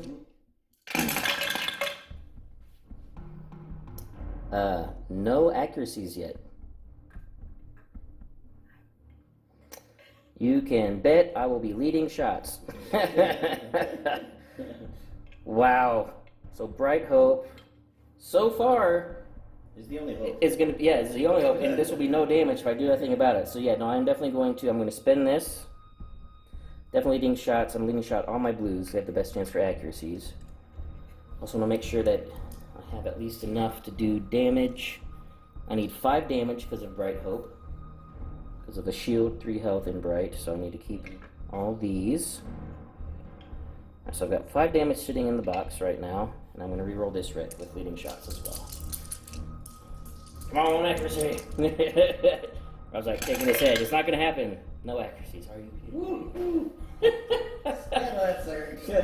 So, Profundity, facing down the front, takes a whopping 11 damage, and all my accuracies hitting all the stuff. Yeah, Bright Hope and these GR75s flying forward, no fear. All the batteries fire, and They got drunk at the station. they did. Hey, this is drunk piloting. We can't take a beat. There's no pattern. It's just a bunch of drunks, and complete whiff on Bright Hope on 9 dice with a reroll. They're leap on the win, man. They're leap on the win. So somehow, these drunken pilots of Bright Hope not only dodge that immense barrage, I now have a problem. I need to try to get around Bright Hope, because if I ram, I stay in the same spot, which keeps me in range of Luke Skywalker and Dodonna's pride. That is a problem. Let's try to deal with this. And this thing does have quite the maneuver profile, but I don't know if I can angle away. I'm going to try. I think I'm going to slow down to speed 1 with entrapment formation, and then get a click from take evasive action to turn in. Oh, do I want to? No, I am going to turn in. Because I think that might swing my butt out to get out of range of Dodonna's pride and not hit Bright Hope. And I just hit my own Gazanti. Now I'm drunk piloting. Wasn't even paying attention to that. It's right in front of my face. Wasn't paying attention. So that Gazanti takes another damage. And it's actually going to die because he's going to ram. And you still stay with her. So say, alright, yeah, that was stupid. Piett is being a fool, as they say in Battlefront 2. Piett, you fool. He's a fool here. I am the fool because I did it. Should have just ran Bright Hope and taken the damage. Oh well. You're sober. Yep, now it's over. So No, sober. oh, sober. Yeah. Yeah. Sober piloting. Sober piloting versus drunk piloting. Donna's pride is up next. His pride's hurt, but let's see if he can actually. Alright, let's see where to. So we're going to take. We hit in 2 shots right into his rear, and we're going to be taking him. It's a concentrate fire dial, and we'll be using that definitely. Yep, got me double arced at medium range. Oh, and what do you want to spend to shoot me? Oh, I'm sorry. An evade. Okay, you need to spend 2. Just take 2 shots. Both evades. Both evades? Okay. Alright, so which shot do you want to take first? Side or front? We'll do the front first. Front shot. 3 blue. Blue. 2 crits and a hit. Concentrate fire. Yeah. I'll do that on this shot or the next one. Let's run this shot. Concentrate fire. Accuracy. Oh, that's good. We'll stop you. Oh. You know, it's probably not going to matter too much, but we're going to stop the containment just because. Contain? Yep, so. Now I have to make a decision. Because you could still Dodonna's Pride, your crit. But I don't want that to happen. But I also don't want you normal shots coming in. So I am going to go ahead and brace and redirect. I'm just going to take 2 damage onto my starboard or port auxiliary. That shield is now down to 1. Rear shields are still at 2. Alright, now for your side shot, 2 blue. Oh. Did you want to, I'm sorry, before I took that damage, did you want to cancel that damage and do a Dodonna Pride crit? You would just. I'll take a face-up damage. No, you wouldn't because you would do a damage rotation. No, you locked down my contain. Oh yeah, don't do. Yeah. Okay, so I'm not taking that damage on the shields. I did not spend. Well, I did spend the brace redirect because again, this happens before I know what Rob's going to do. And so I still spent that. And then Rob chose to do Dodonna's Pride, cancel all damage. I take it face up. And it is depowered armament. I cannot attack at long range. Oh. Yeah. We're all in close range now, but that's okay. Alright, now for the side shot. Yeah, it's 2. Hit crit. I kind of missed the box, but we'll just leave it. So, I am containing, so you cannot Dodonna me. And I'm just going to take it on the shields. So, I take shields down on the rear.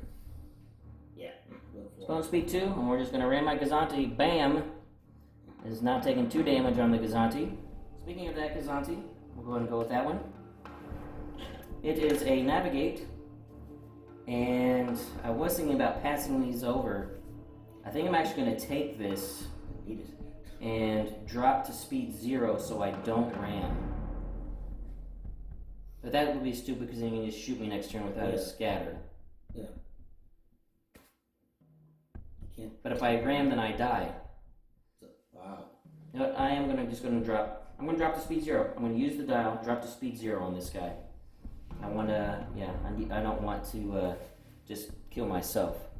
Make you shoot. Activate my GR75. It's a squadron dial. I'll be using it to activate the last remaining, one within range, X-Wing. To fire upon, actually it has to fire upon, you can't fire upon the ship. Nope, has to pick one of those ties that are all, I'll give you guys a better angle. All these ties locking down this X-Wing.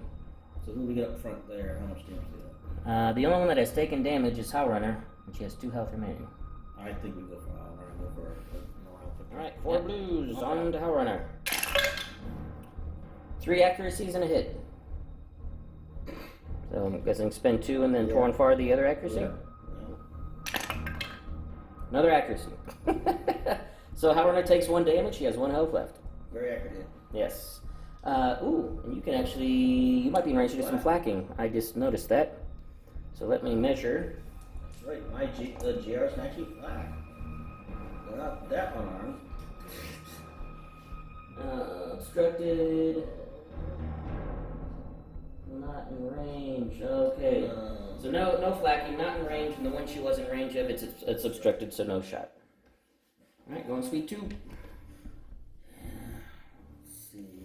Best you can do to try not to ram is that. I'll put you on my side. Well, I used to do it for an arm. Means you're not ramming. Yeah, I'll do it. Yep.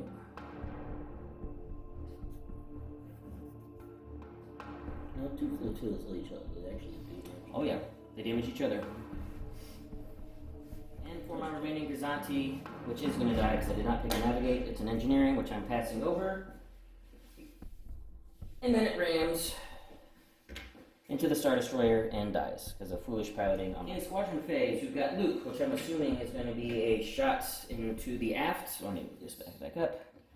And then we've also got an X-Wing, that can try to kill this TIE fighter squad that's locking down Kian. If it does, then Kian can then do a bomber shot into my aft. That's right.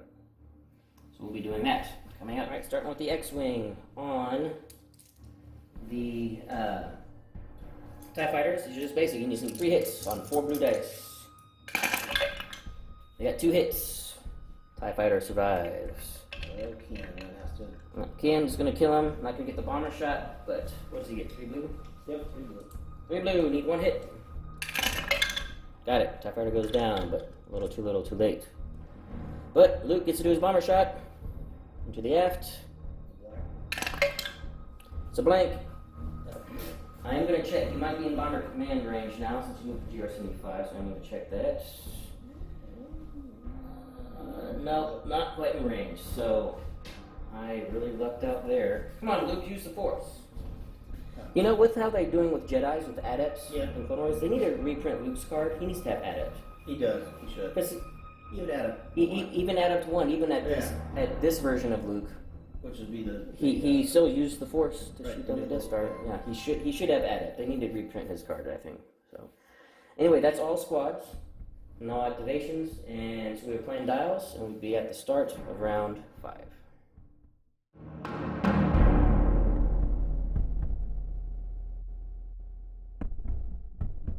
We are at the start of round 5. Token shenanigans. I really misplayed my tokens last turn, so all I could activate was intensify firepower, put on the wrong card. When I need to do Wolfie Alarm, and then Wolfie Alarm will give me a concentrate fire token, but couldn't get my navigate stuff going because of bad choices with maneuvering. And we've got Dodonna's Pride bravely chasing down the Executor. Seems like we can't do crippling damage to it. Get it below half. And then the incomparable Torn Far and Bright Hope, drunken pilots, somehow still alive. There's no telling how that even happened. And then over here we have Howlrunner, Valen, and Mauler still doing their thing. And I'm actually surprised that I have so many squads still alive. I was not expecting that. I'm going to go do the question real quick. So, kind of leading into what I asked last game, if you guys watched that one. I asked what race you would like to be if you were in the Star Wars universe, if you existed there. Now going to tell me, answer in the comments below, what faction would you want to be aligned with? Where would you prefer to live? Would you want to live in the Galactic Empire? And in any era, you know, Galactic Republic, maybe part of the Hutt Cartel, or go back to the Old Republic, be part of the Sith Empire or the Mandalorian clans at their height. So, if you lived in the Star Wars universe, which faction would you prefer to be aligned with and the territory to live within? What's most appealing to you? So answer in the comments below. Enter yourself into the $50 giveaway to Admiral Tater Ship Shop. Remember, that is going to be ending on March 31st, and I'll reveal the winner on April 1st. So we got about a week and a half, or actually about a week when this video drops, you'll have to answer questions on my videos and get entered into that giveaway. So I'm actually going to start with my Gazanti that's going speed 0 first. I'm going to reveal a Navigate, and I am going to comsnet that over to the Executor, and then use Commander Oresco. That's one of the big things I forgot was Commander Oresco. I could have got myself a nav token from him, but I forgot. And I'm staying at speed 0. I know it's going to die anyway, whether I ram or not. So I'm just going to do some quick flacking. I'm just going to do this right here into Kian and this X-Wing. So we will start with Kian, 4 damage, and the X-Wing, 4 damage. Just a couple pot shots there. Then not moving, of course, because I'm speed. Okay, I'll be activating Dodonna's Pride. It'll be shooting into his side, auxiliary side, with the and I have a squadron dial, which I'll be activating both Phelan and the X-Wing. I want to get one. Sorry, I'm going to activate Phelan. And what he means is Kian Farlander. For some reason, he thinks No, Phelan. he keeps calling Kian Valen. I don't know. Maybe he prefers Valen Rudor over Kian. I'm not sure. So, I don't know. But yeah, taking doing a bombing run into the back. And then he has me double arced into the auxiliary side, so he's going to do a front and side into my auxiliary port side there. And he chose to spend both evades to do these attacks because of Palpatine. Alright, first we got Kian, bombing shot into the rear, no shield, so he will get his Kian rerolls. Got a hit, crit, and a hit. Leave it. Contain. I will brace to 2, and I will redirect one of those to my starboard auxiliary that has 1 shield left and take 1 face down. 2 more.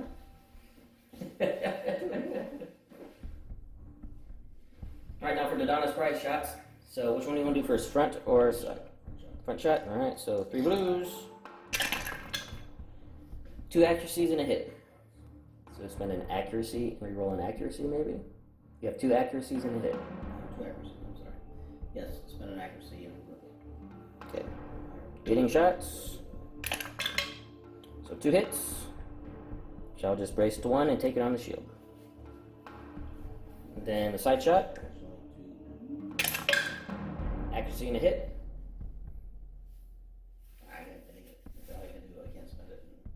You could spend it and try to get a crit to do Dodonna Pride crit. Good. I'll do the accuracy for the. Well, you still have a. Doesn't matter, yeah, spend the accuracy. So spend the accuracy, see if we can get a crit. You got it. Good. So no damage, and then do face up damage. Yep. Which is project your missile line. My hull zone with the most remaining shields loses all of its shields. Ooh. That's really good. And that would be, and I get to choose if they match, so that's going to be my front or port. I'm going to choose my front to lose all its shields.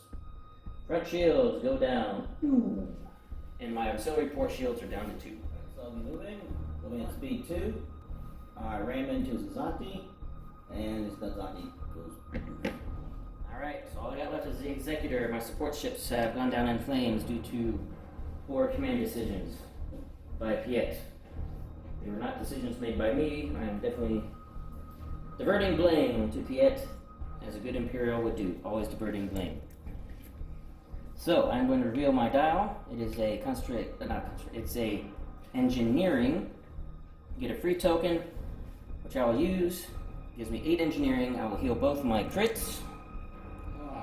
It leaves me 2 left over, which I'll use to actually I'm going to redirect these 2 shields from here, put 2 shields on the rear.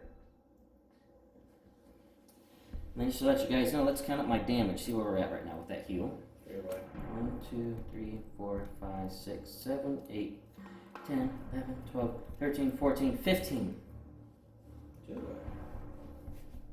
You actually had me at half, but we just barely got us back out critical damage for now.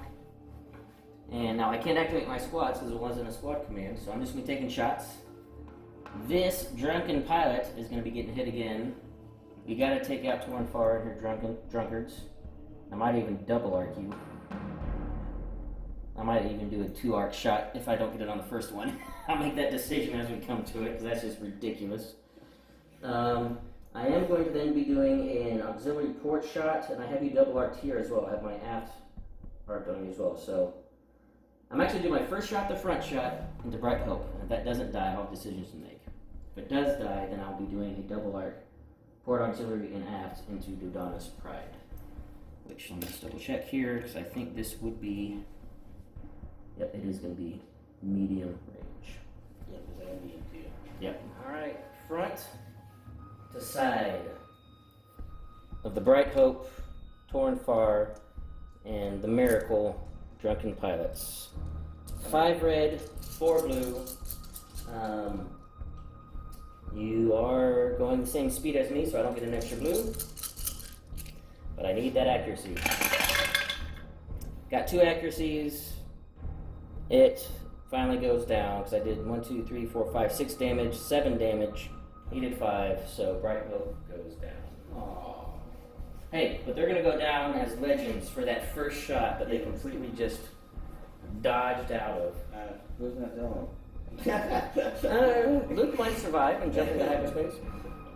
And speaking of, we are going to then do a auxiliary port shot into Dodonna's Pride.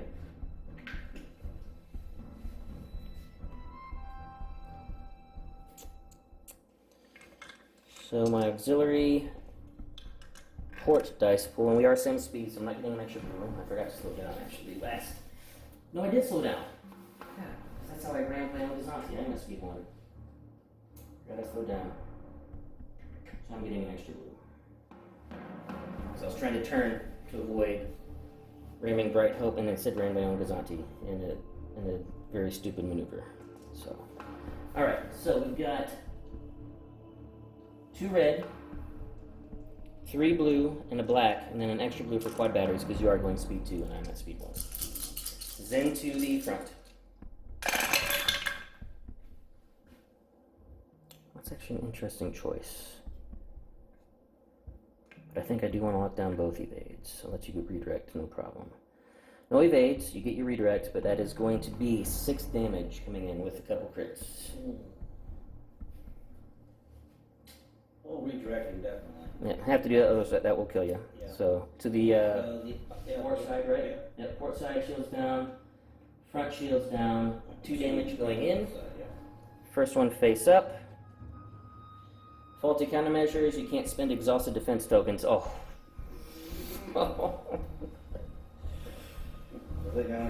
Yeah, so 2 damage left, and now, yes, I will double arc you and do my rear shot into you, especially with that crit that just came up. Yeah. So that's going to be 2 red, a blue, and a black, and then another blue because of the speed differential.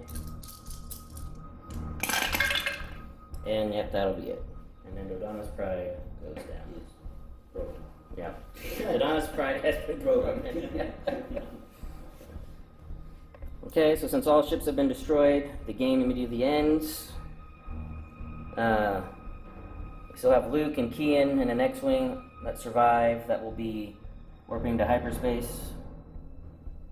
And the Executor, I was able to heal it up to get back up to above half.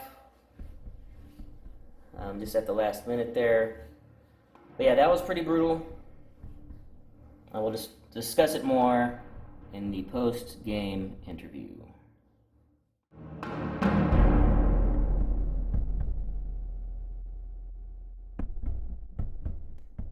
Alright, so there we have it. I didn't tally up the points because it's obvious who the winner is. I'll do that in post and have the points up. Yeah. And also, real quick, one thing that I just realized as we were cleaning up, and I'll try to catch it in post and put the text there, but first time I shot Bright Hope, I used leading shots after it had been destroyed. So that was illegal. Fortunately, I still whiffed hard. So even with my cheating, the drunken Bright Hope was able to survive and leave around even with the cheating shots. So, and I'll make sure, I'll double check, I hope I only did that once, so I'll double check in editing and be sure to put the, if I did mess up, just, I guess I figured it out later. It would not change the outcome of the game if I did, but it's important. It's just, I have it so ingrained, I knew I had leading shots, so I wasn't even checking to see that the card was flipped over when I was doing the dice rolling. So, should not have done that for the first Bright Hope shot, and again, I don't think I did it anywhere else. At least I hope I didn't do it anywhere else. So, but anyway. If I did, again, I apologize. Did not want to take away from this whole reason why we brought the boarding team is to try it out, and I don't mean to completely negate its effect. Alright, so with that out of the way, Rob. Well, speaking of the boarding team, I really did enjoy them. It was interesting, and thank you, Ben, for letting me actually do it. So it was a short shot that he could just kill it. And just that would have been that would have been MC at 80 and 75. I mean, it made for a much more entertaining game. Yeah, right. We both want to try it. If I was playing super hardcore, I would have just ran the MC75. That would have killed MC75, would have killed Geralt's Honor, would have killed Nim and Melee because they were on it. It would have been a much shorter game and much, I think, more boring game. At least this made it interesting. Things were happening, and attacks were going off, big hits were going off. So, and we didn't try boarding teams, either one of us. No, this was the first time doing it. We wanted to see what wanted to see it actually happen. So Ben actually made himself not do that. just so we could see what would happen. But it all ended the same anyways, as we probably could see as we were playing it. But it was interesting, a lot of fun. I like boarding teams. And now we got different ways I'm thinking about using them.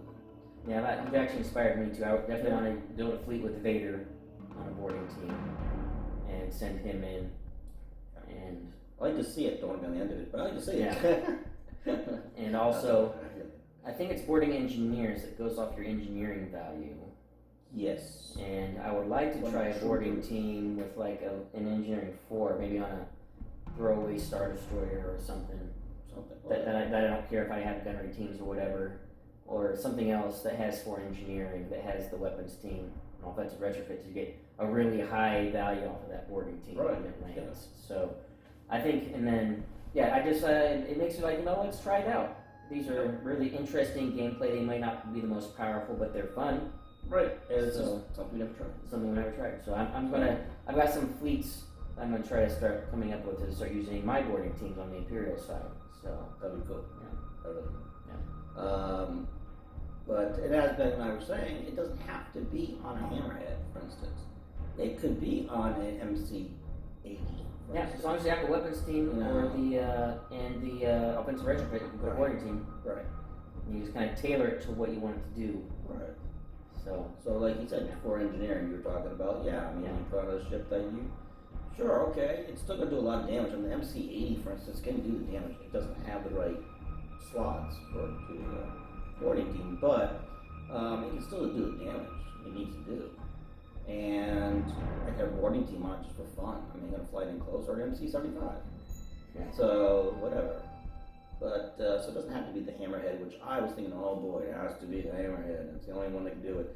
Or, unfortunately, flotillas can't do it. That was another idea. It was a good idea. Yeah, it'd be cool if flotillas could do boarding teams. Like if there's like a special title or upgrade you could do so you can actually put a boarding team on it. Because they would actually be interesting boarding team delivery systems as flotillas. Scatter. But unfortunately, they don't get the weapons team upgrade slots, so you can't do boarding teams on flotillas. Which is a shame, because that could actually be fun. Yeah. It would actually be interesting to have Makes flotillas as troop deliverers in the middle of a battle. So, maybe they do that in the future sometime. Who knows? But so I mean, it was fun. Actually, I enjoyed my list. There's some things I probably would change up, obviously, but this is what I'm keeping. So when I fight a non-SSD list, it will actually do better. And when it did, there were things I did wrong. Yeah, I did my. I think it was second round when I moved. Yep, no, it's actually first round? Very first maneuver. Yeah, I was actually talking to Rob that he, I don't think it was on camera because we try to get the maneuvers playing before we start shooting. Makes it easier with editing and stuff. Editing and save time. But he was considering using it was very first round, first turn, and I think it was his first activation, it was Profundity. Mm-hmm. And he had to navigate, and he could have chosen to take an extra click at the 1 and done just a really hard turn to the left, and that would have put him in position to get around to my side a lot sooner and possibly skirt around. Well, not possibly, he probably would not have been in medium range of my SSD to take that full massive hit I did on you in round 2. Correct. But by going pretty much straight ahead at speed 3, he put himself in medium range. It was actually technically close range of my SSD on round 2 where I got that massive, insane hit on him. Yeah. And if you would have done that hard turn, you would have been around my side. Still taking hits, I still have, but it's not the big one. No. And then also, he could have had more room to maneuver his Mon Cairn, then maybe move around to the other side and split me. Yeah, so, I mean, the Mon Cairn were taking hits too, of course. From that one, at least one barrage, but I'm not. I mean, go on the other side, but I'm not sure we get enough on the other side for medium range. So maybe close range on the other side. Well, it's not about that. It's about getting out of my front arm. Right. That's what I'm saying. If you would have split me, and you'd still be taking my side arcs, fine, but they're not nearly as scary as my front arm. Right. So that normally when you think of SSD, you think everything's scary. Everything is. Everything is. You just have to reduce it. It's less scary. What's the least scary? Yeah. But I think that's the one area that would be the one big one, was just choosing not to get that extra quick at the one to do a hard turn left at turn 1. Yeah. And then to really get around the side. And then you might have been able to realistically drop this turn 2. Turn 2, yeah. Instead of drop, because turn 2 at the time, he would have then been dropping it right in my front arc. This would have died. And we would not, that's kind of like why we, but so, we wouldn't have to do the, I guess, quote unquote, me not ramming just to make sure it happens. Yeah. It would have happened naturally. You've been around the side, drop this into a side arc that is less scary, he can more likely survive, and then do shred earlier on to drop an upgrade card earlier, so I get less use out of it. So, but things happen. Yep. So mistakes happen. Because this list could take this on, I think. I think so. Realistically, I think it really. Because if you think about it, you got me below half, then I healed back up, but you got me to below half, and even if it was a different mission I picked, or maybe if you picked me to be second player or whatever, because Rob had the choice, because I was right at 600, Rob was just under, and I picked this mission specifically because his other two options, as you guys would have seen in Fleet's mission, I didn't want minefields, I didn't want to deal with hitting that stuff early. I did. I wanted to do that. Especially with him having Dodonna, because any crit I take, he can choose. And also, surprise attack would have just been horrible for my entire game plan of doing token play with my fleet commands and playing my dials.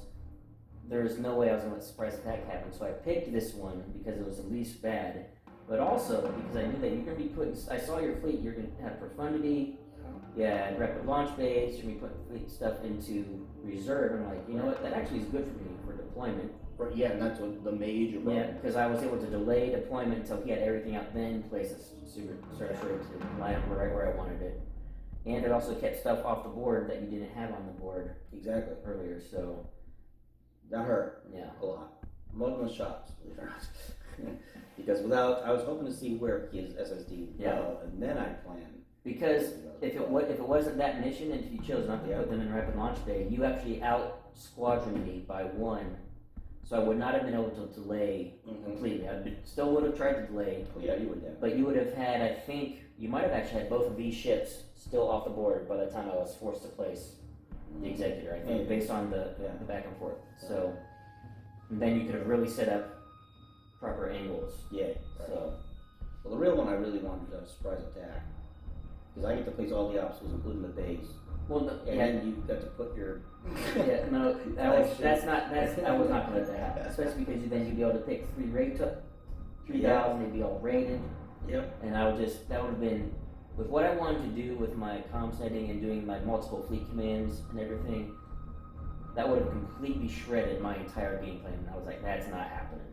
I'm not letting that. Surprise, I do want to play surprise attack, but even if I'm on the receiving end, but not with this fleet. This fleet heavily depended on me getting the right tokens, the right commands at the right time so I can activate fleet commands. And there was, could have done it. It would have just made it more complicated for having to think ahead and plan to get rid of raids and stuff. So I was not with this list. Maybe I'll keep throwing the list every time. Yeah. Hyperspace Assault was the least of the worst. Minefields would have been terrible. I just didn't want to. My SSD's so big.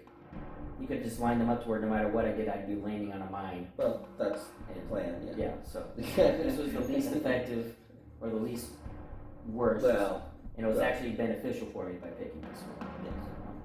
So I was hoping that you did pick that as, let's say, I was going to run your back, which was your weaker area, and then have, as I did with Donna's Pride, come in the back, and if I did not know he had damage control team there.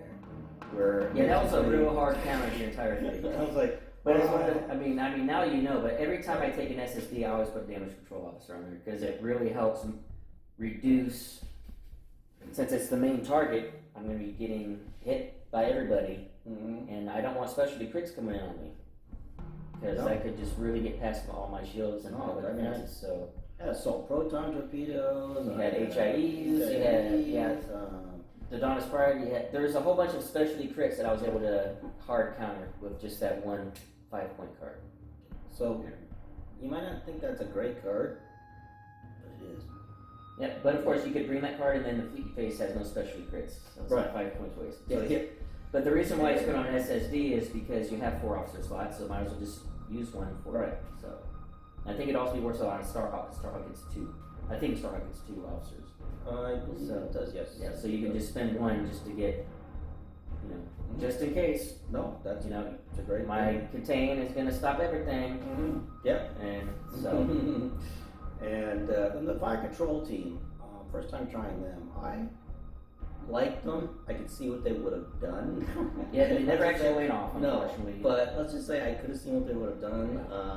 You know what's really interesting though, is that can be really nasty, is putting that on, say, this ordnance cruiser. Yep. Take off rapid reload and put on assault concussion missiles with assault proton torpedoes. Oh, yes. And if you get 2 crit black dice, you can cook off both of those at once on somebody. Yeah. That would be nasty. That would be really nasty. Yes. So, yeah, that could be it. But then you'd lose your ordnance experts, but so you want to get the rerolls, but you could. It might be worth it. Yep. So, anyway, that could be interesting. A way to do a fire control team to really make someone pay. So it was a fun fight, fun match. Like I told Ben knows this. He can bring anything he wants. SSDs, double armies, whatever you want to call it. Bring it. I don't mind. And I want to bring his best. I mean, I felt Ben say, "Hey, can we try to support me? Can you try not ramming me?" Yeah. And he was like, "I don't want to ram you either, but at the same time, in my back of my brain wants to ram you and kill you off, and be the tough, be the." I mean, that would be that would have been the strategically good thing to do. Yeah. So But I didn't I do it just- this time. I said just this time. So, I just didn't want to do it. It was just one of those, because that would just wasted that would have ended the game.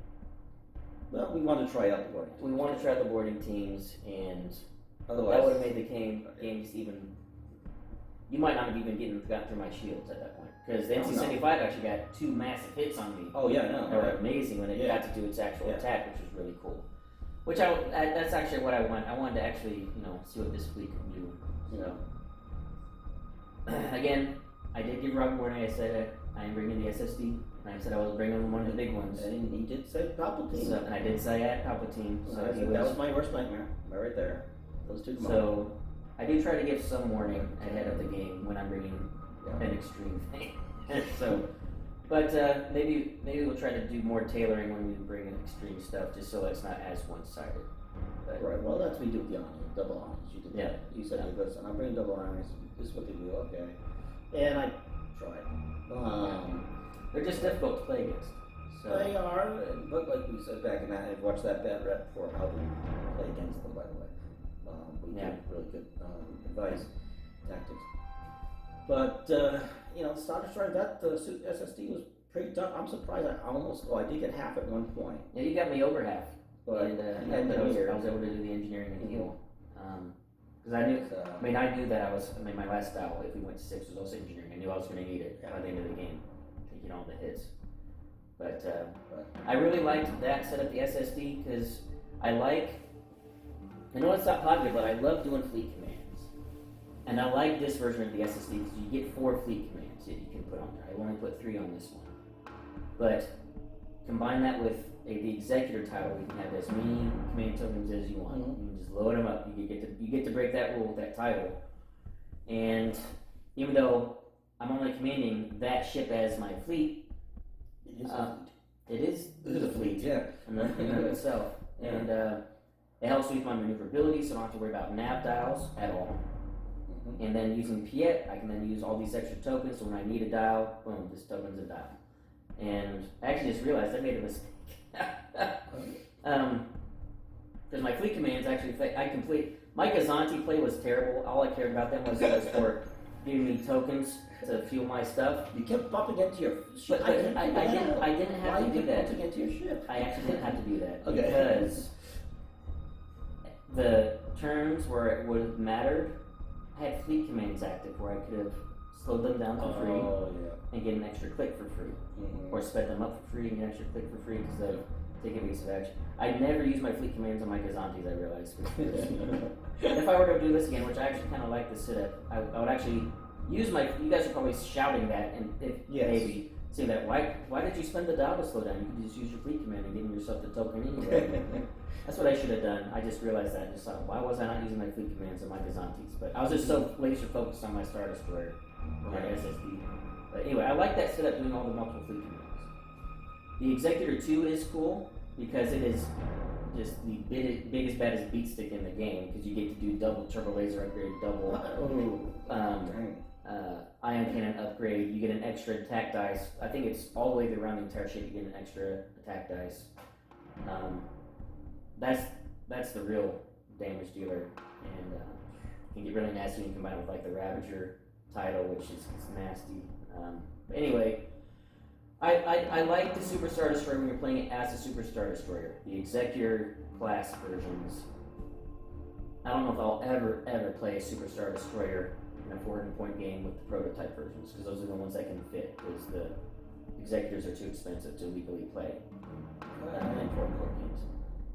Unless when you guys submit a list. Remember, you guys can submit lists. Yes, I've only gotten 2 so far, but if you want to submit a list, I've got 2, and got those waiting in the wings. The next Batrep after this one is going to feature one of them. Good. And so don't forget to submit lists, guys. And I guess if you want to see me run an SSD prototype in a 400-point game, force me to run one. Yeah. Submit a list, and I will put it in the queue to run. And I'm sorry. Okay. Well, I was going to say, when you submit the list, make sure to go back to my video, the announcement video, as if you're watching this in the month of March, because if you submit a list in that video, it'll let you in for the giveaway. And but other than that, just send me a private message on my Facebook page, or send me an email at meltdownsize@gmail.com. And or anyone that submits a list anywhere to any of my comments that I see, I'll consider that as a list submission and put you guys down. But go and feel free to start submitting lists, and let me know what you want to see me play. So. And I offered Ben that we can also do the Republic and the Separatists, because I will be getting the next 4 ships that are coming out. Yeah, we'll be using. We can actually do Clone Wars stuff. It's very limited. But it's limited for now. So Rob has the 4 sets, 1 of each of the squad boxes, and we have 1 of each of the new ships that will be coming in probably by the end of April, maybe. Whenever. Hopefully mid-April. time. So if you guys want to see Clone Separatists, we can use Rob's stuff to do Clone Separatist stuff. So for list submissions. So yeah. Well, I think we went over everything. It is what it is. You saw what happened. It was an Executor Star Destroyer doing its thing, doing its job. Yeah. So don't forget for this video's question to let me know what faction you would want to be aligned with if you lived in the Star Wars universe in any era. Even if you want to choose Legends, do like the I think it was like the Empire of the Hand, or like the 200 years in the future Empire that came up. Whatever. Any faction you'd want to be aligned with in the Star Wars universe if you lived in it, that you think would be cool to be a member of, etc. Post that in the comments below. This is kind of RPG stuff I'm doing. I did the class or a race. Yep. They want to know what faction. Next video you could probably guess it would be something else, like for an RPG wise. Just seeing what kind of building a character for yourself in the Star Wars universe. So post that in the comments below. Enter it into the giveaway.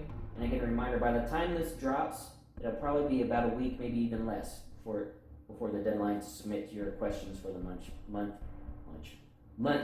of March. And April 1st is when I'll be announcing the winner for the March giveaway. So until next time,